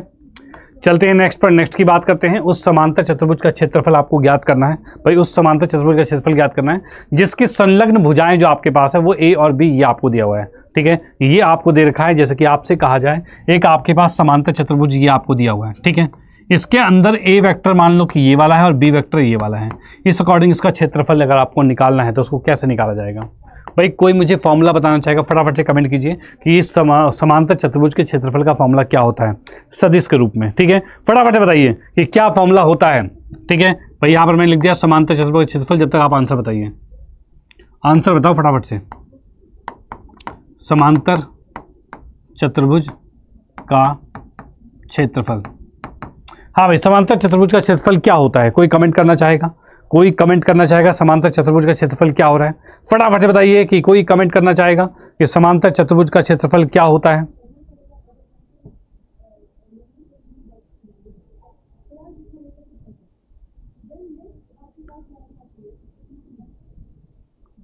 फर्स्ट नंबर, ठीक है, थम्स अप आ गया, ठीक है, ठीक है। बताइए बताइए, कोई कहना चाहेगा। चलो मैं बता देता हूं। यहां पर की बात करें, जब भी क्षेत्रफल की बात करें, दो आपको सदिश दिए हुए हैं तो इन दोनों का क्रॉस प्रोडक्ट कर दो। ए क्रॉस में बी करना है और उसके बाद इसका परिमाण, यही होगा समांतर चतुर्भुज का क्षेत्रफल, ध्यान रखना। तो इसके लिए हम क्या करेंगे, तो पहले हम इनका क्रॉस प्रोडक्ट कर देते हैं, ए क्रॉस बी कर लेते हैं, ठीक है। एक तो ये तरीका हो गया, ओके, एक तो ये तरीका हो चुका है, ठीक है। एक आपका साइन थीटा वाला तरीका था, लेकिन वो थीटा वाला तरीका तब होता है जब आपके पास कोण दिया रहा है। फिलहाल कोण नहीं दे रखा तो हमें यही तरीका यूज़ करना है, ठीक है। कोण दिया रहेगा तो और इजी हो जाता है। फिलहाल हम बात करते हैं इसके लिए ए क्रॉस बी क्या होता है। इसको सॉल्व करना है तो हमें यहाँ पर लिखना पड़ेगा आई, और ये लिखना पड़ेगा जे, और ये लिख लिया के। इसके बाद क्या है, तो यहाँ पर से हमने देखा 3 1 और 4 है, तो यहाँ पर लिखा 3 1 और 4 लिख दिया। यहाँ पर 1 - 1 और 1 है, तो 1 - 1 और 1 ये लिख दिया हमने, ठीक है। ये बात हमने कर दी है, डन, ठीक। इसके बाद जैसे कि मैं यहाँ पर देख पा रहा हूँ, इसके अंदर हम क्या देख पा रहे हैं, यहाँ पर हमने आई लिखा और ये गायब हुआ, तो 1 एकम 1 है, माइनस में 1 चौके 4 है, मतलब +4 हो जाएगा। फिर माइनस में जे आएगा और इसके अकॉर्डिंग क्या है, तो ये और ये गायब होता है, 3 एकम 3 आ रहा है और माइनस में 4 आपके सामने आ गया। फिर लास्ट में हम के की बात करते हैं, के के अकॉर्डिंग ये और ये गया, तो -3 और -1 यानी -4 आपके सामने आ चुका है। भाई ये बात आपके सामने आ गई है, जो कि ए क्रॉस बी आ गया है। क्या भाई, ए क्रॉस बी आप सभी के सामने आ चुका है, ठीक है, डन, ओके, बिल्कुल। तो ये आपका ए क्रॉस बी आपके सामने आ चुका है। चलो ठीक है, अब इसमें भी मैं बात करता हूँ, तो ये कितना है, तो ये 5 आई आ गया, और उसके बाद कितना है, 3 में से 4 का -1 प्लस जे हो जाएगा, और उसके बाद यहाँ पर की बात करें तो -4 के हो जाएगा। भाई ये आपके सामने आ चुका है, ए क्रॉस बी इतना आपके सामने आ चुका है, ठीक है, डन। चलो अब इसके बाद क्या है, जब ए क्रॉस बी आ चुका है तो मैंने यहाँ पर देखा इसका परिमाण निकालना होगा, वही क्षेत्रफल होगा। यानी कि हम बात करेंगे फाइनली क्या, तो फाइनली क्षेत्रफल की अगर बात की जाए तो क्षेत्रफल में हमारे पास हो जाएगा इसी का परिमाण ए क्रॉस बी का, अर्थात जो हमारे पास ये है इसका परिमाण निकालेंगे तो ये रूट में आएगा। 5 का स्क्वायर 25 है, 1 का स्क्वायर 1 है, और 4 का स्क्वायर 16 है, तो कितना आ रही है, तो ये 6 जोड़ते ही 26 जाएगा, 26 6 32, 32 और 10 42 आ रहा है। यानी कि ये आपका रूट 42 आ चुका है। कितना भाई, रूट 42 आपके सामने आ चुका है, ठीक है भाई, रूट 42 आ चुका है। तो इतने स्क्वायर यूनिट जो है, ठीक है, इतने स्क्वायर यूनिट हम कह सकते हैं कि ये समांतर चतुर्भुज का क्षेत्रफल है। भाई ये समांतर चतुर्भुज का क्षेत्रफल है। इतनी बात क्लियर, कोई दिक्कत नहीं है, डन एकदम। फटाफट बताइए, यस सर एकदम क्लियर होगी बात, एकदम क्लियर हो गई ये बात, कोई दिक्कत नहीं है, ठीक है, एकदम क्लियर, डन डन बिल्कुल। हाँ जी भाई फटाफट बताइए कि यस सर एकदम डन होगी बात, कोई दिक्कत परेशानी नहीं, एकदम ओके है, ठीक है। फटाफट थम्स अप आना चाहिए, एकदम थम्स अप आना चाहिए फटाफट से, ठीक है। फिर हम चलते हैं नेक्स्ट पर, नेक्स्ट की बात करेंगे। अगला वाला क्वेश्चन क्या कहना चाह रहा है, ठीक है, अगला वाला क्या कहना चाह रहा है वो भी हम देख लेते हैं, ठीक है। नेक्स्ट हम बात करते हैं सभी खंड कीजिए। भाई इसमें हम देख पा रहे हैं सभी खंड हमें करने हैं, और ये कहना क्या चाह रहा है, भाई सभी खंड तो हम कर ही रहे हैं, भाई क ख ग तक पहुंच गए, घ पर आ गए हैं। क्वेश्चन में कह रहा है ए और बी ऐसी घटनाएं दी गई है जिसमें पी ए आपको दे रखा है, पी ए यूनियन बी आपको दे रखा है और पी बी आपको पी दे रखा है। तो इस कंडीशन में पी का मान ज्ञात कीजिए यदि घटनाएं परस्पर अपवर्जी है। भाई परस्पर अपवर्जी है, अपवर्जी मतलब क्या होता है? हाँ जी भाई, अपवर्जी मतलब क्या होता है? कोई बताना चाहेगा भाई? फटाफट बताइए भाई, परस्पर अपवर्जी का मतलब क्या होता है? भाई कमेंट में मैं चाहता हूं कि आप लोग आंसर दो कि अपवर्जी क्या होता है, क्योंकि मैंने अभी कुछ दिन पहले जब प्रायिकता बता रहा था तब मैंने पढ़ाया था ये।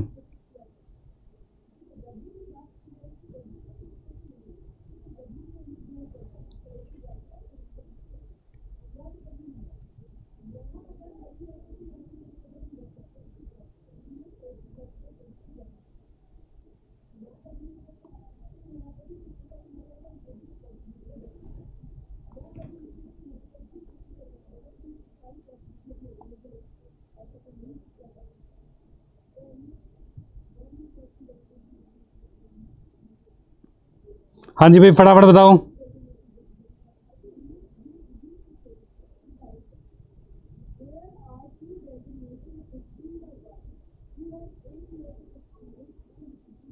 चलो थम्स अप तो आ ही गया है, बहुत बढ़िया।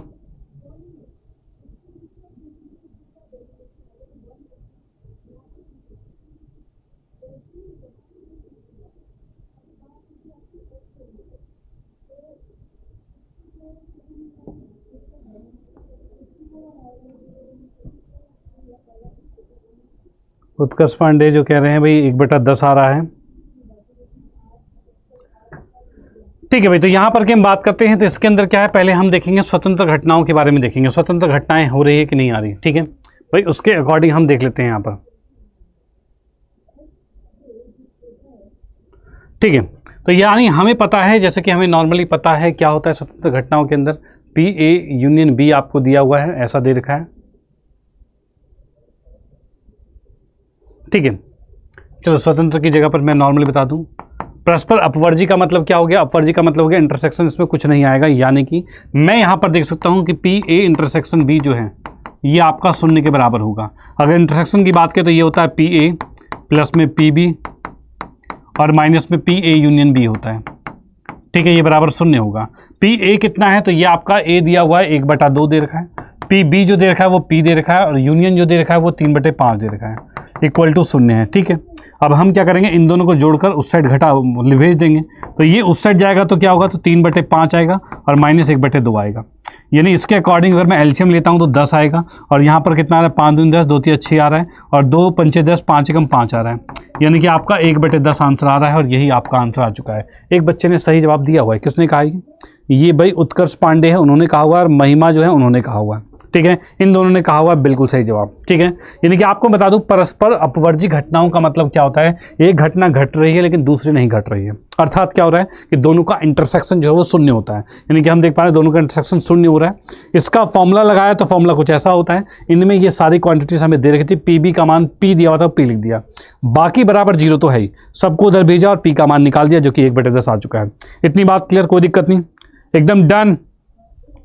हाँ जी भाई, बात बिल्कुल क्लियर होती है, कोई दिक्कत नहीं है भाई, बिल्कुल फटाफट बता दो कि यस सर मुद्दा बिल्कुल क्लियर हो गया, एकदम क्लियर हो गया है, कोई दिक्कत नहीं है। ठीक है, डन। चलते हैं नेक्स्ट पर, नेक्स्ट की बात करते हैं, अगला प्रश्न क्या है वो भी जान लेते हैं। ठीक है, अगले प्रश्न की बात करें तो सिद्ध कीजिए कि पूर्णांकों के समुच्चय z में r बराबर क्या है, ए बी है और संख्या 2a - b को विभाजित करती है। ठीक है भाई, द्वारा प्रदत्त संबंध का तुल्यता संबंध, भाई द्वारा प्रदत्त फलन एक तुल्यता संबंध है, ये आपको बताना है। भाई देखो तुल्यता संबंध कब हुआ करता था, तो तुल्यता संबंध तब होता था जब सममित, संक्रामक और स्वतुल्य तीनों चीजें एग्जिस्ट कर जाए, तब जाकर आपसे तुल्यता संबंध कहते थे। फिलहाल जो संबंध हमें दे रखा है इसके बारे में कहा जाए इसको हम बताएं तो संबंध जो हमें दे रखा है, संख्या जो है 2 है जो कि a - b को विभाजित करती है, यानी a - b को विभाजित कर रही है 2। ठीक है, अब इस बात को हमें देखना है। अब a - b को अगर 2 से विभाजित किया जा रहा है, यानी कि हम इस कॉन्सेप्ट पे कहेंगे r के अनुसार हमें कहा गया है कि a - b जो है बराबर में क्या है, तो भाई 2x मैंने ले लिया। 2x क्यों लिया है भाई, 2x की जगह c ले लेते हैं, कोई भी कांस्टेंट c ले लिया है। c इसलिए ले रहा हूं कि ये कोई कांस्टेंट नंबर है जो कि ये प्रदर्शित कर रहा है कि a - b है वो 2 से विभाजित बन रहा है। ठीक है, डन। अब इसी के अकॉर्डिंग हम देखते हैं, जब अगर मैं कहूं दोनों चीजें सेम रख दी जाए तो क्या होगा। अगर दोनों चीजें मैं सेम रख देता हूं तो a माइनस ए क्या होगा, ये आपका 0 होगा। और यहां से हम कहते हैं 0 क्या होता है, 0 2 से विभाजित होता है, 0 2 से विभाजित। भाई 0 जो है वो 2 से विभाजित है, डन, कोई दिक्कत नहीं भैया। 0 जो है वो 2 से विभाजित हो रहा है, चलो जी बहुत बढ़िया, 0 2 से विभाजित हो रहा है, अर्थात ये स्वतुल्य है। तो यहां पे लिखूंगा तब यह स्वतुल्य है। भाई ये स्वतुल्य है, इतनी बात क्लियर, कोई दिक्कत नहीं, ठीक है। नेक्स्ट की हम बात करते हैं, ये तो हमारा स्वतुल्य हो चुका है। सेकंड की हम बात करते हैं, जब हम यहां पर कहते हैं ए और बी की हम बात करें, ए कॉमा बी की अगर बात करते हैं, ठीक है, जब ए बी यानी कि ए माइनस बी बराबर में 2c है, तब मैं इसका उल्टा अगर करता हूं, b माइनस ए बी ए करूं तो b माइनस ए क्या होगा, ये आपका -2c हो जाएगा। भाई माइनस कॉमन लोगे तभी तो ये आएगा, तो ये -2c हो जाएगा। अब देखो ये भी 2 से विभाजित था, ये भी 2 से विभाजित है, दोनों ही है, इसको भी 2 से काट सकते हो, इससे भी काट सकते हो। इसका मतलब आप इसे कहोगे कि ये भी पूर्णतः 2 से विभाजित हो रहा है। भैया 5 नंबर का क्वेश्चन है, कुछ तो करना पड़ेगा, ऐसे नहीं हवा में सीधे कर दो, देख रहे हो 5 नंबर का क्वेश्चन है तो भाई करना तो पड़ेगा। तो यहां से हमने कहा बी ए लिखा और b माइनस ए भी 2c के बराबर है, अर्थात मैं यहां पर लिख सकता हूं तब फलन जो है या संबंध जो है r जो है ये क्या है, सममित है, r जो है सममित है, डन। भाई हम यहां से देख पा रहे हैं कि r जो है एक सममित है, सममित संबंध बता रहा है। इसका मतलब क्या हो जाएगा कि भाई सममित वाला कॉन्सेप्ट भी क्लियर हो गया। अब हम आएंगे ट्रांजिटिव पे, यानी संक्रामक के बारे में देखने वाले हैं। संक्रामक की बात करें यानी कि थर्ड पॉइंट की बात करते हैं। ये हमारे पास क्या था, ये हमारा फर्स्ट वाला पॉइंट था और ये वाला हमारे पास सेकंड वाला पॉइंट था। अब हम थर्ड पॉइंट पर आते हैं। थर्ड पॉइंट पे जब आते हैं, जब हम कह पा रहे हैं कि ए बी जो है ये आपका बिलोंग कर रहा है आर में, अर्थात a माइनस बी जो है ये बराबर में 2c है, ठीक है। नेक्स्ट मैं कहता हूं b और d ले लेता हूं, क्योंकि c हम ऑलरेडी यूज कर चुके हैं, इसलिए मुझे कोई और कैरेक्टर लेना पड़ेगा, तो हमने d ले लिया, ठीक है। b और d की बात करें, ये भी आपका संबंध में है, यानी कि मैं कहूं b माइनस डी जो है ये भी आपका 2c ना होकर कुछ और हो सकता है। मैं c की जगह पर मैं लिख देता हूं भाई क्या, ये मैं लिख देता हूं 2 लैम्डा मैंने ले लिया, ठीक है भाई 2 लैम्डा ले लिया, कुछ भी ले लो कोई दिक्कत नहीं। बस ये है कि हमें पता है कि ये दो बातें क्वेश्चन में दी हुई है, क्योंकि दी रहनी चाहिए, तभी हम चेक कर पाएंगे कि संक्रामक है कि नहीं। तो a और b आपका 2 से गुणनखंड है इसका, b और d ये भी गुणनखंड है 2 का। अब यहाँ से फाइनली मैं a और d की बात करूँ, a और d की अगर मैं बात करता हूँ तो इस कंडीशन में क्या होगा, तो a और d की बात की जाए तो मैं यहाँ से देख पा रहा हूँ क्या, a माइनस में d कैसे निकाला जाएगा, तो इन दोनों को प्लस कर दिया जाए, इन दोनों को प्लस कर दिया जाए, ये फर्स्ट और सेकंड को जोड़ दिया जाए। तो अगर मैं क्या करता हूँ, फर्स्ट प्लस में सेकंड को करता हूँ तो इस कंडीशन में मुझे क्या दिख रहा है, तो यहाँ से हमें दिख रहा है भाई a माइनस बी, प्लस में b और माइनस में d दिख रहा है। अब बराबर में क्या इन दोनों को जोड़ेंगे तो 2c प्लस में 2 लैम्डा आ रहा है, ठीक है। ये b से b कट चुका है, बिल्कुल कटते ही अब क्या दिख रहा है मुझे, a माइनस में d दिख रहा है, भाई a माइनस में d दिख रहा है, और ये a माइनस में d जो है वो किसके बराबर है, तो ये बराबर है इसके, इसमें भी 2 कॉमन लिया जा सकता है, बिल्कुल c प्लस में लैम्डा आ गया है, ठीक है। अब फाइनली आप देख रहे हो क्या कि भाई a माइनस डी भी 2 से विभाजित दिख रहा है, ये भी 2 का गुणांक दिख रहा है, मतलब 2 से विभाजित है। यानी कि मैं यहां पर कहूंगा कि तब r जो है ये संक्रामक भी है, संक्रामक भी है, भाई ये संक्रामक भी आपका बन चुका है, ठीक है डन, ओके। और अगर कोई भी संबंध स्वतुल्य, सममित और संक्रामक तीनों चीजें एग्जिस्ट कर जाए तो उसे क्या कहते हैं, तो उसे ही हम कहते हैं तुल्यता संबंध। तो हम यहां लिखेंगे तब फलन जो है तुल्यता फलन, इस संबंध की बात करें, यानी कि r जो है वो क्या है, तुल्यता संबंध दर्शाता है, संबंध दर्शाता है, ठीक है भाई तुल्यता संबंध दर्शाता है। इतनी बात क्लियर है, कोई दिक्कत नहीं, एकदम डन डन डन, बिल्कुल फटाफट बताइए कि यस सर मुद्दा बिल्कुल क्लियर है, कोई दिक्कत नहीं, एकदम ओके है, ठीक है डन, ओके भाई बात बिल्कुल क्लियर होती है, कोई दिक्कत नहीं है, ठीक है बिल्कुल डन डन डन, ठीक है। चलते हैं नेक्स्ट पर, नेक्स्ट की बात करते हैं आगे क्या होने वाला है, ये कॉन्सेप्ट क्लियर होता है। नेक्स्ट ख पार्ट की बात करते हैं। ख पार्ट के अंदर क्या कहा गया, इसने कहा हुआ है कि सिद्ध कीजिए कि ए बी का इनवर्स जो है वो बी इनवर्स ए इनवर्स के बराबर है। यानी कि आपको ये भी प्रश्न 5 नंबर का आपका क्वेश्चन है, ये भी थोड़ा सा लेंथी आपका रहने वाला है। क्वेश्चन में कहा गया है कि ए बी का जो इनवर्स है ये आपका बराबर होगा बी इनवर्स और ए इनवर्स के बराबर। ठीक है, ये आपको ज्ञात करना है। देखो इसमें मैं आपको पैटर्न बता दूं, और बाकी अगर सेम क्वेश्चन आपको सॉल्व करते हुए देखना है तो ये जो आपका चैप्टर नंबर 3 के अंदर देखने को मिल रहा है, 3 में था नहीं, हाँ, तो आव्यू चैप्टर में आपको देखने को मिल रहा है। आव्यू चैप्टर वाला चैप्टर आप खोल लेना, ठीक है, जो कि मैंने पढ़ाया है अभी 10-15 दिन पहले ही मैंने पढ़ाया था इसी चैनल पे। उस पर मैंने ये पूरा क्वेश्चन का सॉल्यूशन करवाया हुआ है, ठीक है, तो वहां पर से भी आप देख सकते हो। फिलहाल जस्ट मैं आपको बता दूं कि पहले आपको ए और बी को गुणा करना है, गुणा आपको आता ही है। फिर इनवर्स का फॉर्मूला क्या होता है भाई, इनवर्स के फॉर्मूला की बात करें तो 1 में मॉड ए होता है, ठीक है, और उसका एडजॉइंट ए होता है भाई, ये होता है, ठीक है। इस प्रकार से आपका कॉन्सेप्ट होता है, तो ऐसे निकाला जाता है। डन, ठीक है। तो ये चीज़ मैं कह रहा हूँ चौथे चैप्टर में आपको दिख गई। तो यहाँ पर मैं आपको बता दूं कि इस तरीके का फॉर्मूला होता है। इस फॉर्मूले के तहत आपको पहले इसको गुणा करके इन्वर्स निकालना है, इसको भी इन्वर्स निकालकर फिर गुणा करना है, दोनों ही बराबर हो जाएंगे, ये आपको चेक करना है। ठीक है भाई, ये आपको चेक करना है। इतनी बात क्लियर, कोई दिक्कत नहीं है।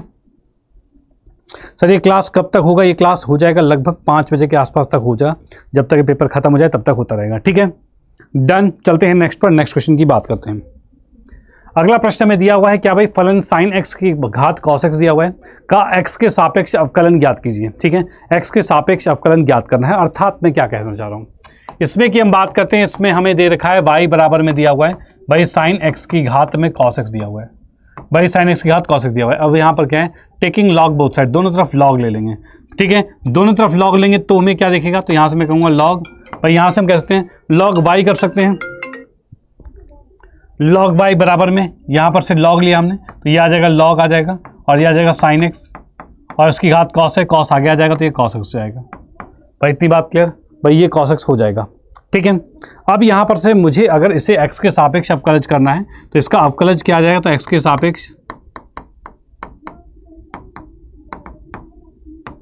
अवकलज, भाई x के सापेक्ष अवकलज की बात की तो यहाँ से log y का होगा 1/y, और ये आ जाएगा dy/dx आ जाएगा बराबर में। यहाँ पर ये फर्स्ट और सेकंड है। ठीक है, ये फर्स्ट और सेकंड आप सभी के सामने आ चुका है। ठीक है, फर्स्ट और सेकंड की बात करते हैं। फर्स्ट का डेरिवेटिव, कॉस का डेरिवेटिव क्या होता है, माइनस साइन होता है। ठीक है, सेकंड एज इट इज, फिर प्लस में सेकंड का डेरिवेटिव 1/sin होगा, लॉग का साइन का दोबारा कॉस हो जाएगा, और फर्स्ट एज इट इज यानी कि कॉस का कॉस ही रह जाएगा। भाई ये आपके सामने आ चुका है। ठीक है डन, ओके। चलो अब यहाँ से मैं dy/dx को यहीं पर रहने देता हूँ, और नीचे वाले y को उठाकर इधर भेजेंगे। इस y का मान ये था तो यही उठकर इधर जो जाएगा, ये वाली क्वांटिटी लिख देंगे, यानी कि हमने लिखा sin x है और इसकी घात क्या cos x लिख दिया है, और अंदर हमें क्या दिख रहा है, तो यहाँ से दिख रहा है माइनस साइन दिख रहा है x, और log में sin x है, और यहाँ पर क्या आ रहा है, तो cos/sin होता है, cot होता है, तो हम इसे लिखेंगे भाई ये cot x हो जाएगा और cos x हो जाएगा। ठीक है, और ये आपका आंसर आ चुका है। भाई ये आपका आंसर आ चुका है जो कि dy/dx है। इतनी बात कंफर्म, कोई दिक्कत नहीं। ठीक है डन। ये क्वेश्चन के तहत भी आपका 5 मार्क्स पूरा कंप्लीट होता है। क्या भाई 5 मार्क्स बिल्कुल कंप्लीट होता है, एकदम डन है भाई, एकदम डन है, कोई दिक्कत नहीं, एकदम ओके। ठीक है, बिल्कुल डन डन डन। चलते हैं अगले प्रश्न पर। अगला प्रश्न भी जानते हैं क्या कहना चाह रहा है। ठीक है, चलो क्वेश्चन में कहा गया है क्या भाई, भाई -π/4 से π/4 तक में आपको sin स्क्वायर x का मान ज्ञात करना है। भाई sin स्क्वायर x का मान ज्ञात करना है, इसको हमें सॉल्व करना है, किस प्रकार से होगा ये। ठीक है भाई, इसको भी सॉल्व करना है। तो एक बात मुझे कोई बताना चाहेगा कि sin स्क्वायर का फॉर्मूला क्या होता है, जो कि cos की टर्म्स में होता था। कोई कमेंट करके बताना चाहेगा कि सर cos की टर्म्स में sin स्क्वायर का फॉर्मूला ये होता है। हाँ जी भाई, फटाफट बताइए।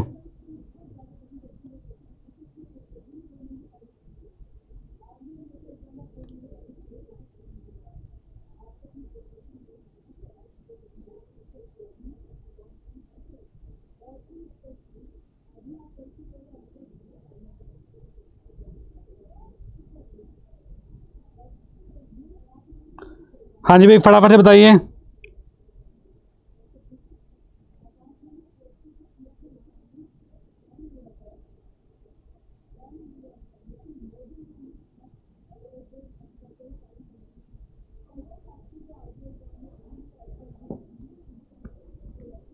अभी तक कमेंट किसी का नहीं आया, क्या चक्कर है भाई?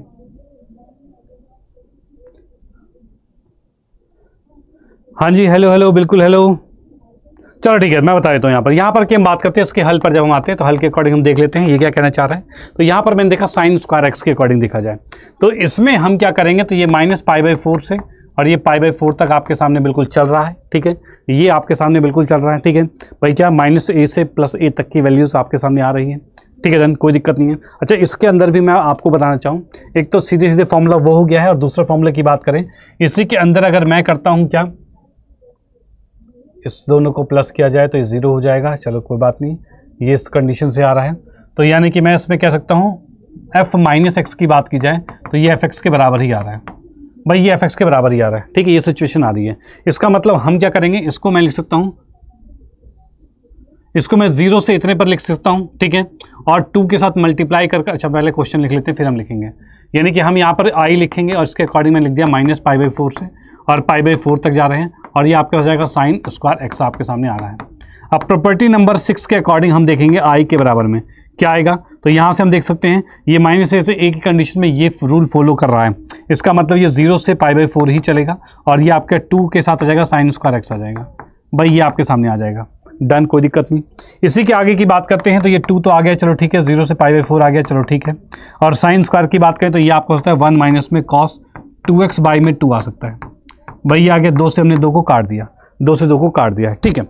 अब इसके बाद हम चलते हैं नेक्स्ट पर, तो नेक्स्ट की बात करते हैं, इसके बाद क्या होने वाला है, तो यहाँ पर कि हम बात करें तो हमारे पास जो आ रहा है 1 का इंटीग्रेशन x होता है, यानी कि फाइनली हम आएंगे इसमें तो 1 का x होता है, और cos 2x का, cos का इंटीग्रेशन क्या होता है, cos का होता है भाई sin 2x हो जाएगा, और 2 लगाए इसलिए बटे में 2 आ जाएगा, इसके साथ लिमिट लगाएंगे 0 से π/4 पर जा रहे हैं, अपर लिमिट पुट किया तो ये आ रहा है π/4 माइनस में साइन π/4 आएगा तो साइन 90 हो जाएगा, साइन 90 कितना होता है 1 होता है, ठीक है, यानी इसको यहाँ रखोगे तो साइन 90 हो जाएगा जो कि 1 होता है, तो ये 1/2 हो जाएगा, ये तो अपर लिमिट पुट किया गया है, माइनस में लोअर लिमिट पुट करते हैं 0 हो जाएगा, लिखने की आवश्यकता ही नहीं, तो ये आपके सामने आंसर आ चुका है, क्या भाई, ये आपके सामने आंसर आ चुका है, यानी कि यहाँ पर ये जो है P6 से, ये जो मैंने लिखा हुआ है, ठीक है, प्रॉपर्टी नंबर 6 जो लिखा हुआ है ये बहुत इंपॉर्टेंट रोल अदा करके चला गया, ठीक है, तो यहाँ पर हम लिखेंगे P6 से प्रॉपर्टी नंबर 6 से, ठीक है, फिर ये सॉल्व हो रहा है, बड़े प्यार से हो रहा है, ठीक है। तो इतनी बात आपको बिल्कुल पता होनी चाहिए, अगर आपने मेरा ये समाकलन वाला चैप्टर देखा है, पढ़ा है, तो वहां पर आपको ये से क्वेश्चन तो ऑलरेडी बता चुका हूं, ठीक है, तो बिल्कुल आपको भी आने चाहिए ठीक है, डन डन डन, बिल्कुल भाई एकदम डन है, कोई दिक्कत नहीं है, बिल्कुल ओके है। चलते हैं नेक्स्ट पर, नेक्स्ट की बात करते हैं, अगला प्रश्न क्या है, यहाँ पर जैसा कि मैं प्रश्न में देख पा रहा हूँ, क्वेश्चन में कहा गया है कि भाई एक आपके पास रेखा ये है, ठीक है, एक रेखा आपके पास ये है, इन दोनों के बीच न्यूनतम दूरी हमें ज्ञात करनी है, क्या भाई, न्यूनतम दूरी हमें ज्ञात करनी है। तो यहाँ पर की बात करूँ, इसके हल में पहले तो मैं इन दोनों रेखाओं को लिख लेता हूँ, जैसे पहला वेक्टर जो दे रखा है ये है I 2j -4 के, और साथ में प्लस में लैम्डा के साथ आपको दिया हुआ है भाई 2i प्लस में 3j और प्लस में 6 के, ठीक है। नेक्स्ट हम बात करें दूसरे वाला जो आपके पास रेखा है, इसके अंदर हमने देखा ये आ गया 3i और प्लस में 3j और माइनस में 5 के, और प्लस में म्यू के साथ चल रहा है क्या भाई 2i और प्लस में 3j और प्लस में 6 के, ठीक है। अब एक चीज़ यहाँ पर देखोगे, इसके बीच का न्यूनतम दूरी निकालना है, ठीक है, लेकिन दूसरी चीज़ देख रहे हो कि ये जो लैम्डा और म्यू के साथ जो क्वांटिटी दिख रही है जो कि दिशा को दिखाता था, ये दोनों सेम है, बिल्कुल सेम है। सेम का मतलब क्या हुआ पता है, अगर ये दोनों सेम आ रहा है इसका मतलब ये हुआ कि ये दोनों रेखाएं समांतर है। कैसी भाई, ये दोनों रेखाएं एकदम समांतर है, ऐसी समांतर है ठीक है, दो रेखाएं दोनों समांतर है, इनके बीच की दूरी कैसे निकालेंगे, तो दूरी का जो फॉर्मूला होता है वो क्या होता है इसके अकॉर्डिंग, तो ये आपके पास होता है a2 माइनस में a1, a2 a1 क्या है, तो ये आपका a1 है, ये a2 है, ठीक है, और उसके साथ क्रॉस प्रोडक्ट हो जाएगा ये वाला जो कि b वेक्टर हो जाएगा, और बटे में हो जाएगा b का परिमाण हो जाएगा।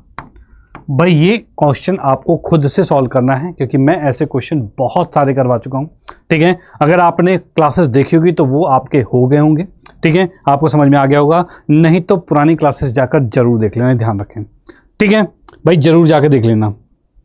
चलते हैं नेक्स्ट पर, नेक्स्ट की बात करते हैं, अगला प्रश्न क्या होने वाला है वो भी हम देख लेते हैं। देखो क्या है, अभी तक जो क्वेश्चन था ये आपका छठा प्रश्न आ चुका है, इसके बाद छठा प्रश्न आ गया। अभी तक जो पांचवा क्वेश्चन गया है उसके अंदर सभी खंड आपको करने थे, ठीक है, और उसके अंदर भी 5-5 नंबर के क्वेश्चन थे। ये वाला क्वेश्चन भी 5-5 नंबर के ही देखने को मिल रहे हैं। अब क्वेश्चन में कहा गया है दिखाइए कि ये जो है फलन जो है वो 0 पर असंतत है, ये आपको दिखाना है। क्या भाई, 0 पर असंतत है, ये दिखाना है। चलो हम दिखाते हैं इसको कि 0 पर असंतत है कि नहीं है। अब इसके हल की हम बात करें भाई, 5 नंबर का क्वेश्चन तो बिल्कुल ध्यान से समझ लेना, ऐसा क्वेश्चन 100% आपको एग्जाम में देखने को मिलता ही है। देखो जब मैं ये चैप्टर पढ़ा रहा था तब मैंने ऐसे क्वेश्चन को स्पेशली बताया था आपको कि ऐसा प्रश्न आपका आता ही आता है, ठीक है, बिल्कुल आता ही आता है। और वो देखो उठकर आ गया यहाँ पर, यानी कि ये चीज़ मैं ऑलरेडी आपको बता चुका हूँ, ठीक है। आप चाहो तो वेरीफाई कर सकते हो पुरानी वीडियोस में जाके। डन। फिलहाल वापस आते हैं, इस क्वेश्चन को भी समझते हैं किस प्रकार से हो रहा है, ठीक है। बिल्कुल देख लीजिए यहाँ पर क्या हम बात करते हैं, जैसे कि ये जो फलन हमारे पास है इसके अंदर भाई ऊपर मॉड वाला सीन है, तो इसके लिए मॉड वाले को क्या करेंगे, इसको -x/x करेंगे और एक x/x करेंगे और एक तो शून्य है 3 कंडीशन में तोड़ेंगे। ये आपका तब होगा जब x लेस देन 0 होगा, ये आपका तब होगा जब x ग्रेटर देन 0 होगा, और ये तब होगा जब x बराबर 0 होगा। 3 कंडीशन आपके सामने आ गई है, ठीक है भाई। इस तरह से मॉड जब भी देखें तो वहाँ पर 2 हिस्सों में टूटता है हमेशा। अब इसमें हम चेक करेंगे सबसे पहले लिमिट, जो कि हमारा था लेफ्ट हैंड लिमिट की बात करते हैं। ये है left hand limit, limit x tends to 0 negative की बात करते हैं। 0 नेगेटिव की बात करें तो ये क्या हो रहा है, तो ये आपका आ जाएगा -x/x आएगा, ठीक है, -x/x आएगा। डन। अब यहाँ से देखेंगे तो ये x से x कटता है यहाँ पर, तो यानी फाइनली आंसर क्या आ जाएगा, तो ये -1 आपके सामने आ रहा है, -1 आ रहा है। नेक्स्ट हम बात करेंगे राइट हैंड लिमिट की बात करें भाई, वैसे h के अकॉर्डिंग वो कटता है, फिलहाल h रखने की रिक्वायरमेंट है नहीं, ठीक है, सीधे ही हमने इसको कर दिया है ऐसे, ठीक है, कोई दिक्कत नहीं, तो कैसे भी किया जा सकता है। राइट हैंड लिमिट की बात की जाए तो यहां से मैं करता हूं भाई क्या, limit x tends to 0 positive है, ठीक है, और ये fx आ गया। अब इसके अकॉर्डिंग मैं देख पा रहा हूं पॉजिटिव का मतलब क्या हो रहा है, पॉजिटिव मतलब ये वाली क्वांटिटी आ रही है, यानी कि अब हमारे सामने आ रहा है लिमिट की बात करें x टेंड्स टू 0 पॉजिटिव है और ये x/x आ रहा है। इसको भी सॉल्व करोगे तो ये भी 1 आएगा, ये 1 आएगा, ठीक है। और थर्ड की बात करा जाए तो यहां से हम देख पा रहे हैं f के अंदर सीधे 0 रखा जाए तो ये 0 होता है। इसका मतलब मैं कह सकता हूं लेफ्ट हैंड लिमिट जो है ये नॉट इक्वल टू है राइट हैंड लिमिट के, और ये भी नॉट इक्वल टू है f0 के। अब जब तीनों चीजें ही बराबर नहीं हो रही, 3 क्या कोई 2 भी बराबर नहीं होता ना, तब भी फलन असंतत हो जाता है। तो वही बात यहां पर होगी कि 0 पर असंतत हो चुका है, तो हम यहां पर लिखेंगे तब फलन x बराबर 0 पर असंतत है, ठीक है, x बराबर 0 पर असंतत है। इतनी बात क्लियर, कोई दिक्कत नहीं, एकदम डन है। हाँ जी भाई, बिल्कुल बात क्लियर, फटाफट से बता दो कि यस सर मुद्दा बिल्कुल क्लियर हो चुका है, कोई दिक्कत नहीं, एकदम डन डन डन है, ठीक है। हाँ जी, left hand limit right hand limit के बराबर नहीं है, चलो भाई बहुत बढ़िया, ये भी मुद्दा बिल्कुल क्लियर होता है, ठीक है। चलते हैं नेक्स्ट पर, नेक्स्ट की बात करते हैं। छठा प्रश्न आपके सामने हो चुका है, अब इसके बाद चलते हैं नेक्स्ट पर। नेक्स्ट की हम बात करते हैं, यहाँ पर हम देख पाए सभी खंड कीजिए भाई, इसमें भी भाई खप ऑप्शन की बात कर रहे हैं। इसमें कहा गया x = 0 x = 2π के मध्य वक्र जो है y = cos x से घिरे क्षेत्र का क्षेत्रफल ज्ञात कीजिए। भैया ये वाला क्वेश्चन भी करवाए थे, तो वही उठ के आ गया है जो हमने ऑलरेडी किए हुए हैं। यहाँ पर की बात की जाए cos x के ग्राफ की अगर मैं बात करता हूँ तो ये ग्राफ कुछ इस प्रकार से बनता है भाई, ग्राफ कुछ ऐसा बनता है। यहाँ पर से बात कर रहे हैं, ये 0 है, ये π/2 है, ये पाई है, और ये 3π/2 है, और ये 2π है। इसने क्या कहा है, 0 से 2π तक के बीच में ज्ञात करना है क्षेत्रफल, अर्थात हमें जो क्षेत्रफल ज्ञात करना है वो ये वाला क्षेत्रफल ज्ञात करना है, ये करना है क्षेत्रफल, और ये क्षेत्रफल ज्ञात करना है। इतना क्षेत्रफल हमें ज्ञात करना है, ठीक है, डन। अब इस क्षेत्रफल को देखते हैं कैसे निकाला जाएगा। अब इसको निकालने के लिए मैं आपको बता दूं करना क्या है। करना ये है कि आपको एक चीज़ पता होना चाहिए कि ये जो आपके पास है, जैसे कि इसी में की बात करता हूं तो यहाँ पर आपके पास जो एक ये हो गया, एक ये हो गया, एक हिस्सा ये, एक हिस्सा ये, एक हिस्सा ये, एक हिस्सा ये, चारों हिस्से एक बराबर होते हैं, बिल्कुल सेम होते हैं। तो अगर मैं किसी एक हिस्से का क्षेत्रफल निकालूं और उसको 4 से गुणा कर दूं तो पूरे का क्षेत्रफल आ जाएगा। अब यहाँ पर हम बात कर रहे हैं क्या, इस प्रश्न को हल करने की बात कर रहे हैं, तो हल पे मैं यहाँ पर लिखता हूँ भाई, आपके पास फलन दे रखा है y = cos x, ठीक है भाई। क्षेत्रफल हमें निकालना है x बराबर 0 से 2π तक, ठीक है, 0 से 2π तक।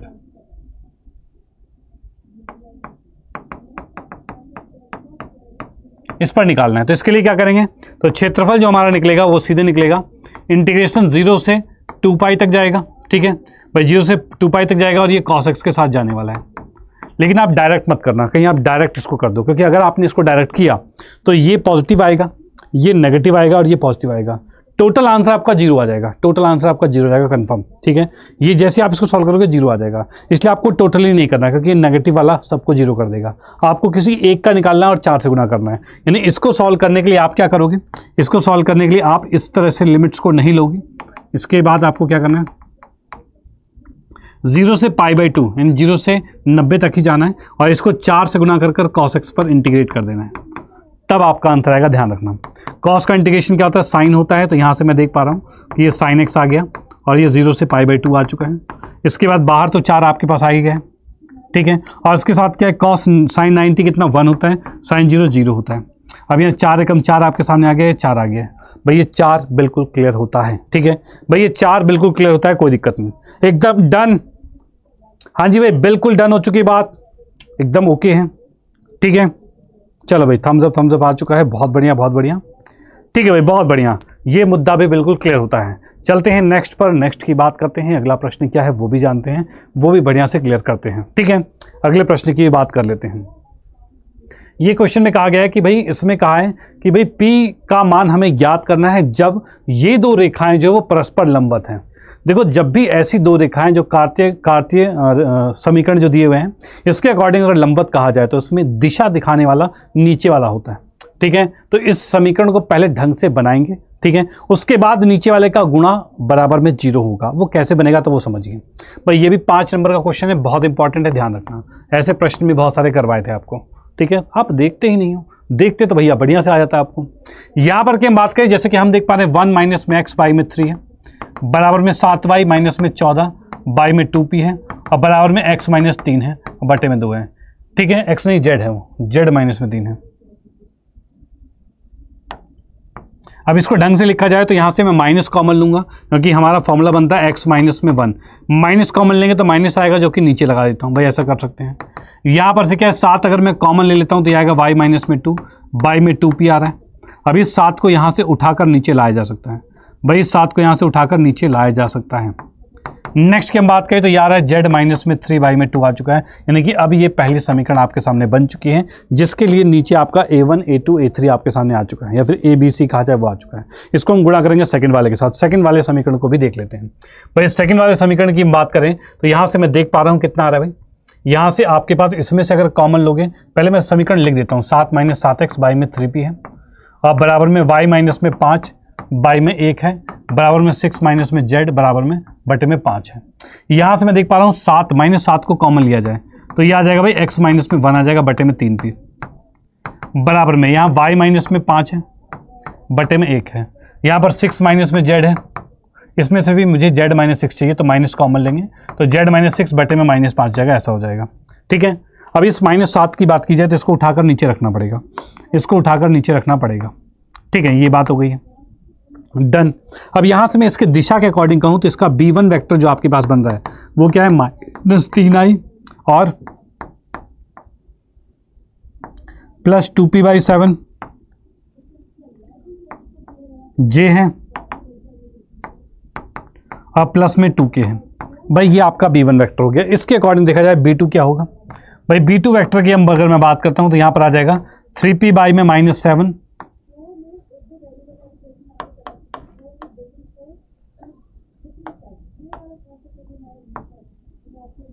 3p बाई में -7, अरे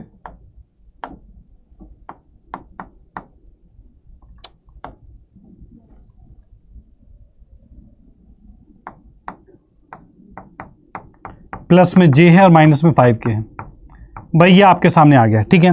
ये b1 हो गया, b2 हो गया। जैसा कि हमें कहा है दोनों रेखाएं लंबवत थी, यानी कि इस कंडीशन में यहां पर लिखूंगा तब b1 जो वेक्टर आपके पास है लंबवत है b2 पर, अर्थात b1 डॉट b2 जो होगा ये आपका 0 होगा। और इस 0 को कर देते हैं, कैसे होगा, फर्स्ट -3 जो है वो 3p/7 से मल्टीप्लाई होगा, यानी क्या हो जाएगा ये -3 इंटू में 3p बाई में 7 आ जाएगा, ठीक है। फिर प्लस में क्या आ रहा है, अच्छा 7 भी माइनस का था, 7 भी माइनस का है, ठीक है। फिर प्लस में सेकंड 2p/7 जो है वो 1 से गुणा होगा, तो भाई यहाँ पर मैंने लिख दिया 2p बाई में 7 लिख दिया। फिर प्लस में नेक्स्ट की हम बात करें तो 2 को हमें -5 से गुणा करना है, तो 2 पंचे -10 होगा, बराबर में 0 आ रहा है। ठीक है, इस माइनस से माइनस खत्म कर दिया गया। अब इसमें देखा तो 7 में यहाँ से एलसीएम ले पा रहा हूँ, 3 3 9 2 11, 11p आ चुका है और ये 10 उस साइड जाएगा, प्लस में 10 आ जाएगा। इस 7 को उधर भेजा तो 11p बराबर में 70 आ गया है और p बराबर क्या हो जाएगा, तो 70/11 आ चुका है भाई, 70/11 आ चुका है। p का मान कितना आ गया, 70/11 आ चुका है। ठीक है, तो इस प्रकार से आप इसका सॉल्यूशन कर पा रहे हो, यानी कि सिंपल सी बात आपको ये करनी है, पहले इस समीकरण को थोड़ा सा ढंग से बनाना है। ढंग कैसा होता है, तो x माइनस में x1, y minus y1, z minus z1, ऐसा था नहीं, पहले हमने बनाया कॉमन लेके, ऐसे इसको भी ढंग से बनाया। इसके बाद नीचे वाली जो क्वांटिटी आती है उसको b वेक्टर कहते हैं, इसके में भी नीचे वाले को b कहा जाता है। यही दोनों लंबवत होते हैं, यानी जब दो रेखाएं लंबवत है तो उसमें लंबवत क्या है, तो इसकी दिशा लंबवत है, दिशा दर्शाता है नीचे वाला, जो नीचे वाला है वो, उसको हमने कह दिया कि भाई इनका डॉट प्रोडक्ट, ये जो लंबवत है इनका डॉट प्रोडक्ट 0 होगा और उसके अकॉर्डिंग हमने p का मान निकाल दिया। बात क्लियर हो गई? हाँ जी भाई, फटाफट बताइए कि यस सर, मुद्दा बिल्कुल क्लियर है, एकदम बात समझ में आ गई, फटाफट से बताइए। हाँ जी भाई, फटाफट से बताइए कि यस सर, बात बिल्कुल क्लियर हो चुकी है, कोई दिक्कत नहीं है, एकदम ओके है, डन डन डन। ठीक है, हाँ जी भाई, बिल्कुल क्लियर है बात। चलते हैं नेक्स्ट पर, नेक्स्ट की बात करते हैं, अगला प्रश्न क्या हो रहा है।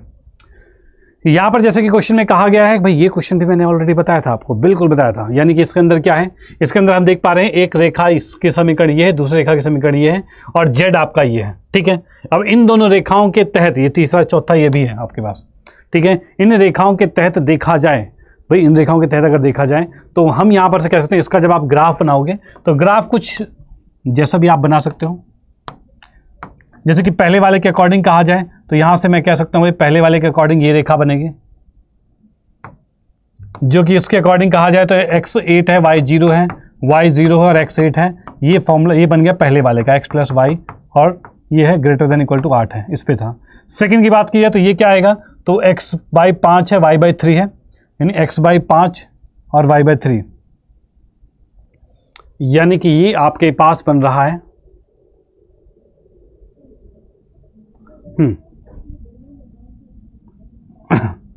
x5 और y3, भाई आ गया। इन दोनों के अकॉर्डिंग ये रेखा आपके सामने बन रही है। ठीक है, ये रेखा कुछ ऐसे जा रही है, चलो ठीक है, ऐसा आप बनाओगे, बिल्कुल बना लेना, नॉर्मल बिल्कुल इसकी टेबल सी बनाकर बनाना है। इसके बाद हम देख पा रहे हैं ये आपका ग्रेटर है, ये आपका ग्रेटर है, मतलब ये बाहर की तरफ शेड करेगा। ठीक है, ये आपका लेस देन है, यानी कि नीचे की तरफ शेड करेगा। ठीक है, अब इसके अकॉर्डिंग क्वेश्चन में क्या कहा गया है,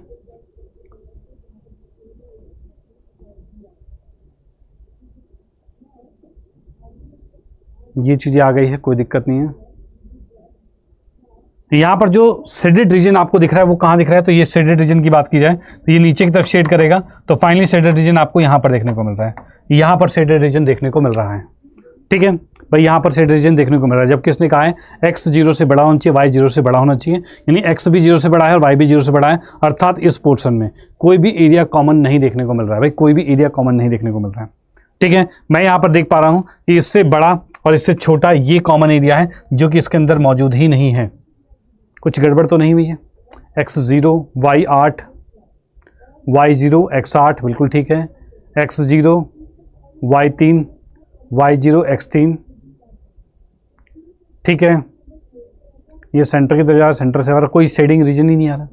भाई कोई शेड रीजन नहीं आ रहा है, तो यहाँ पर आप वो कहोगे कि इसमें न्यूनतम ज्ञात नहीं किया जा सकता। इसमें क्या लिखोगे, न्यूनतम ज्ञात नहीं किया जा सकता, इस प्रकार से आप इसको लिख दोगे, डन। इस प्रकार से ये क्वेश्चन बनेगा आपका।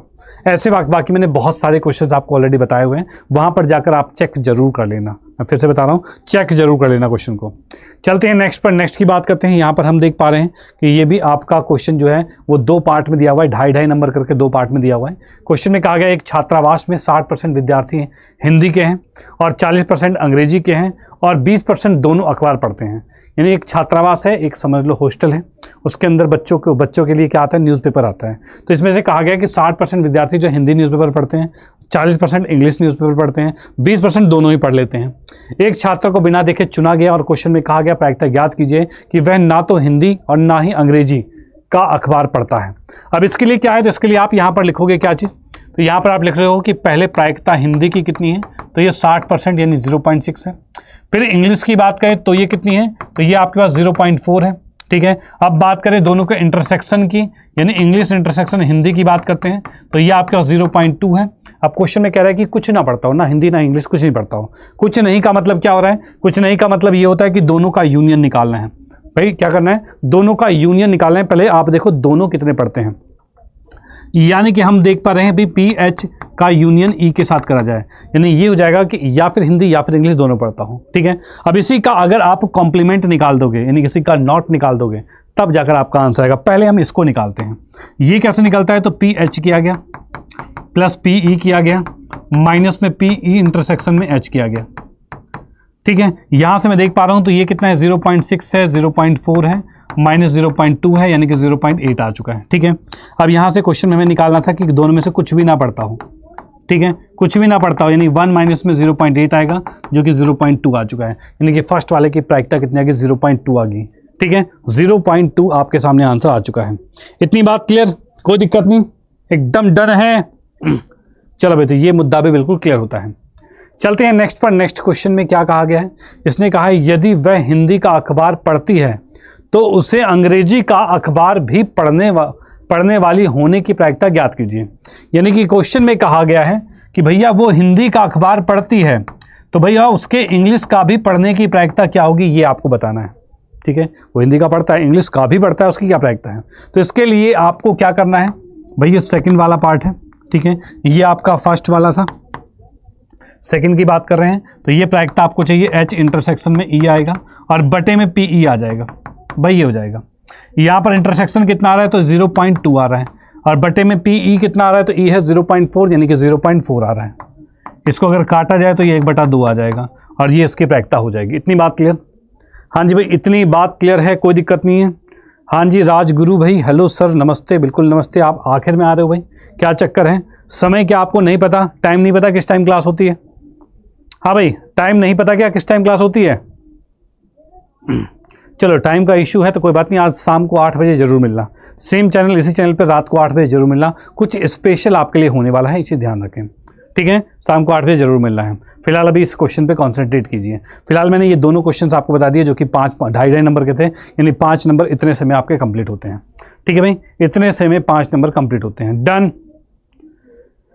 चलो ठीक है, चलते हैं नेक्स्ट पर। नेक्स्ट की बात करते हैं। अगला वाला क्वेश्चन क्या होने वाला है वो भी हम देख लेते हैं।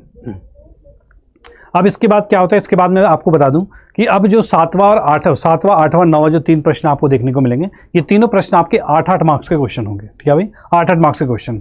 अब ये क्वेश्चन किस प्रकार से आपको निकालने हैं, तो यहाँ पर मैं आपको बता दूं, जैसे कि आपको ये A इनवर्स दिया हुआ है, अब आपको B आपको दिया हुआ है, आपको AB का इनवर्स ज्ञात करना है। क्या भाई? AB का इनवर्स आपको ज्ञात करना है। अब ये AB का इनवर्स निकालने के लिए आपको करना क्या होगा, मैं शॉर्ट फॉर्म में आपको बता देता हूँ। AB का इनवर्स अगर आपको निकालना है तो इसका मतलब होगा B इनवर्स और A इनवर्स निकालना होगा, ठीक है, ये निकालना होगा। A इनवर्स आपको पहले से दे रखा है, B इनवर्स निकालना है, तो आप B इनवर्स के लिए क्या करोगे? B इनवर्स के लिए 1 में B का सारणी और साथ में एडजॉइंट B निकाल दोगे। अब इससे जो भी आंसर आएगा उसको A के साथ गुणा कर देना, इसका आंसर आ जाएगा। इसको आपको ऐसे ही सॉल्व करना है। ये थोड़ा सा लेंथी होगा क्योंकि इसमें एडजॉइंट को निकालना थोड़ा सा मुश्किल नहीं होता, लंबा हो जाता है, टाइम कंज्यूमिंग ज़्यादा होता है, मुश्किल कुछ नहीं होता, ठीक है। तो इस प्रकार से ये क्वेश्चन भी बड़े प्यार से हो जाएगा। ओके, नहीं गुरुजी, कब से होती है क्लास आपकी 3 बजे से होती है, ठीक है। तो आपको ऑल्टरनेट डेज में, यानी कि आज आपको इस चैनल पे मिल रही है, कल आपको CUET वाले चैनल पे, CUET हिंदी मीडियम के चैनल पे मैं मिलूंगा, वहाँ पर आपको 3 से क्लास आपकी देखने को मिलेगी, ठीक है। उसके अगले दिन वापस इसी चैनल पर, सेम चैनल पर मैं 3 बजे से, मैं तो 3 बजे आपको डेली मिलने वाला हूँ, ठीक है। या फिर इस चैनल पे अड्डा हिंदी मीडियम क्लास 11-12, या फिर CUET हिंदी मीडियम पे, उस पे दोनों पे आपको ये नॉर्मल, ये आपके 12th वाले और CUET के कोर्सेज को पढ़ाते जाऊँगा, ठीक है। हाँ जी, 8 नंबर का क्वेश्चन है, लेकिन ज़्यादा बड़ा है नहीं, ठीक है, मतलब ज़्यादा 8 नंबर लायक उतना मुश्किल है नहीं, मुश्किल वाली बात नहीं है, बस थोड़ी सी लंबाई है, आपको थोड़ा जोड़ घटा गुना भागी करना है, ज़्यादा कुछ नहीं करना, ठीक है। यहाँ पर की बात किया, ये जो ख वाला ऑप्शन है, या फिर ये कर लो या फिर ये, क्योंकि इसने कहा दोनों में से कोई एक प्रश्न करो, ठीक है। ऊपर वाला करोगे तो ऐसे करना होगा। नीचे वाले की बात करें तो यहाँ पर हम देख पा रहे हैं, इसको अलग अलग में कन्वर्ट करेंगे, यानी A की बात की जाए तो A में आपके पास बनेगा इनके सभी अवयव 3 -2 3 और कितना है 2 1 और -1 और 4 -3 और 2 है, ये A आ गया। नेक्स्ट हम बात करें B की बात करते हैं, तो B कौन सा वाला हो गया, तो B आपके पास हो जाएगा क्या भाई, ये जो लास्ट वाले हैं ये B हो जाएंगे, इसे हम कहेंगे 8, 1 और 4 कहेंगे। और x की बात करें तो ये कितना हो जाएगा, तो ये आपके पास हो जाएगा XYZ हो जाएगा, जो कि यहाँ पर आप यूज़ करते हुए देख रहे हो। ठीक है, अब इसको सिद्ध करने के लिए, आव्यूह विधि से हल करने के लिए, सिद्ध करने के लिए कि भाई XYZ का मान हमें ज्ञात, सिद्ध नहीं, मान ज्ञात करना है। मान ज्ञात करने के लिए क्या करेंगे, तो इसके लिए आपका फॉर्मूला रहेगा x इक्वल टू में A इनवर्स B वाला फॉर्मूला लगेगा। अब A इनवर्स कैसे निकालना है, जैसे इसमें इनवर्स निकालने के लिए बताया था, ये इनवर्स का फॉर्मूला है, वैसे A आपको पता ही है, उसका आपको इनवर्स निकालना है, उसको B से गुणा कर देना है, B आपको दे ही रखा है, उसके बाद XYZ की वैल्यू आएगी। ठीक है, इस प्रकार से वैल्यू आएगी, याद रखना। ठीक है भाई, इस प्रकार से आपको इसका सॉल्यूशन करना है। चलते हैं नेक्स्ट पर, नेक्स्ट की बात करते हैं। नेक्स्ट हमारे पास क्या आ रहा है, यहाँ पर हम देख रहे हैं निम्नलिखित में से एक खंड को हल कीजिए। ठीक है, इसमें से भी किसी एक खंड को हमें हल करना है। जैसे कि हम पहले वाले में कह रहा है, सिद्ध कीजिए कि 8 त्रिज्या के गोले के अंतर्गत विशालतम शंकु का आयतन गोले के आयतन का 8/27 होगा। ठीक है, जब ये वाला चैप्टर मैंने आपको बताया था तो उसके अंदर चीज़ें मैंने ये वाला क्वेश्चन ऑलरेडी बताया, क्योंकि ये आपके NCERT, मैं आपको बता दूं, नॉर्मली आपको बता दूं, जैसे कि आप लोग देख रहे हो कि आपका जो मोस्टली क्वेश्चन बने हैं ना, मोस्टली क्वेश्चन बने हैं वो आपकी NCERT किताब से ही बने हुए हैं। ठीक है, ये क्वेश्चन भी NCERT में दिया हुआ है, ये भी क्वेश्चन NCERT में दिया हुआ है, सेम टू सेम। ठीक है, इससे पहले की बात की जाए तो ये क्वेश्चन भी NCERT का है, ये भी NCERT का है। अब यहाँ पर ये 8-8 नंबर के भी NCERT का, तो छोटे नंबर तो है ही NCERT के। ओके, तो ये क्वेश्चन बिल्कुल आपको आने चाहिए भाई। NCERT किताब तो पहले करनी है, उसके बाद कोई सी किताब आप पढ़ना चाहते हो पढ़ लो, स्कूल में कुछ और पढ़ा रहे हैं पढ़ लो, कोई बात नहीं, लेकिन पहला काम है NCERT खत्म करना, ही ध्यान रखना। NCERT के क्वेश्चन जरूर आपके एग्जाम में आते हैं, देख लेना, कोई सा पेपर उठा के देख लो। ठीक है, बस ये होता है ना कि कुछ टीचर्स आपको अलग अलग किताबें पढ़ाते हैं, इजी करवाने के लिए कुछ और किताबें पढ़ा देते हैं कि भाई इजी पढ़ा देते हैं, मुश्किल वाले आपके रह जाते हैं फिर। तो भाई अगर आप NCERT पढ़ोगे तो सारी चीज़ें पढ़ लोगे, ध्यान रखना। ठीक है,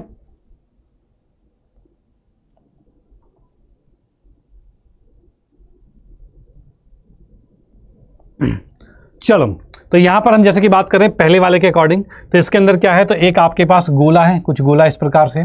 इसके बाद के इसके अंतर्गत विशालतम शंकु की बात कर रहे हैं, तो इसके अंदर एक विशालतम शंकु है। ठीक है, अब इसका आयतन हमें क्या करना है भाई, इसका आयतन जो शंकु का आयतन है वो गोले के आयतन का 8/27 है, ये हमें सिद्ध करना है। तो ये भी मैं ऑलरेडी करा चुका हूँ, वहाँ जाकर आप जरूर देख लें, क्योंकि यहाँ पर बहुत ज़्यादा टाइम कंज्यूम करेगा और समय हमारे पास ज़्यादा है नहीं। ठीक है, नेक्स्ट ख की अगर मैं बात करता हूँ तो ख के अकॉर्डिंग देखा जाए तो ये आपका जो है वो रैखिक के अकॉर्डिंग बन रहा है, यानी कि dy/dx है। माइनस में देखो एक फॉर्मूला था, प्लस में py इक्वल टू में q वाला फॉर्मूला था, ये वाला फॉर्मूला इसमें लगने वाला है, उसी फॉर्म में आपको देखने को मिल रहा है। इसमें फर्स्ट ऑफ ऑल हमें निकालना पड़ता है इंटीग्रेटिंग फैक्टर, निकालना पड़ता है IF, जिसे हम कहते हैं क्या, e की पावर इंटीग्रेशन में log इंटीग्रेशन में pdx कहा जाता है। भाई इस प्रकार से आप क्या करते हो, इंटीग्रेटिंग फैक्टर निकालते हो। उसके बाद सेकंड स्टेप में इसका पूरा फॉर्मूला होता है, और फॉर्मूला क्या है, y इक्वल टू में क्या था, इंटीग्रेशन में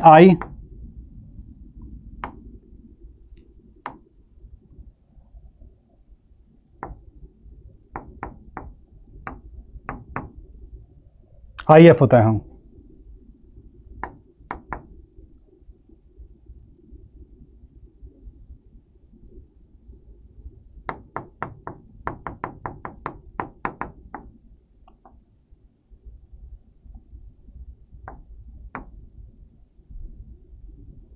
इसका फॉर्मूला क्या था भाई, कोई कुछ बताना चाहेगा भाई, इसका फॉर्मूला क्या था, y इंटू में IF था,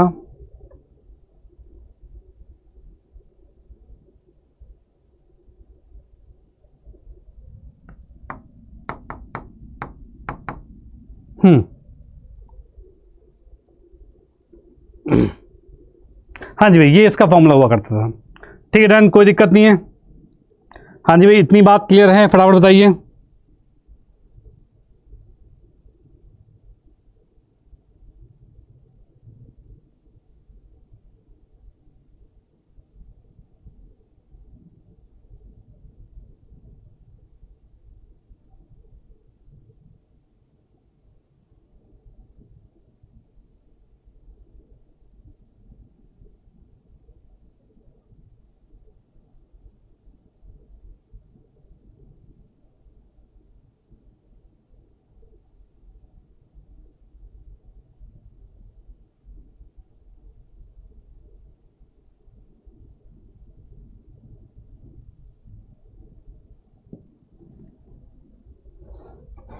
अच्छा, यहाँ पर ये भी था,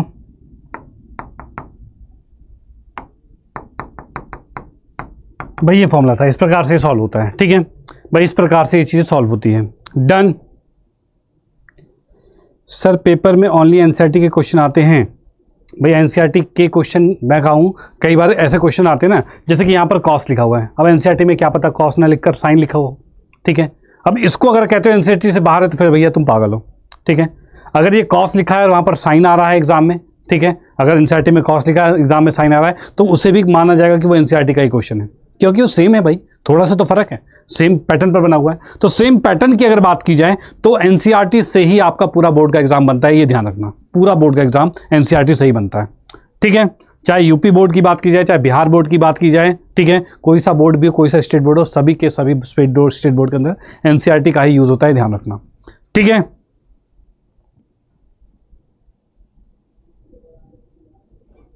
हाँ जी, जो एक दो क्वेश्चन अलग से आते हैं ना वो ज़्यादा अलग नहीं होते, वो अलग सिर्फ इतने होते हैं भाई, अलग सिर्फ इतने सही होते हैं कि उसके अंदर थोड़े से मान बदल दिए जाते हैं, बस पैटर्न वही रहेगा एनसीईआरटी वाला, ये ध्यान रखना। ठीक है, डन। तो ये भी 8वां प्रश्न आपका होता है कंप्लीट। नेक्स्ट की हम बात करते हैं।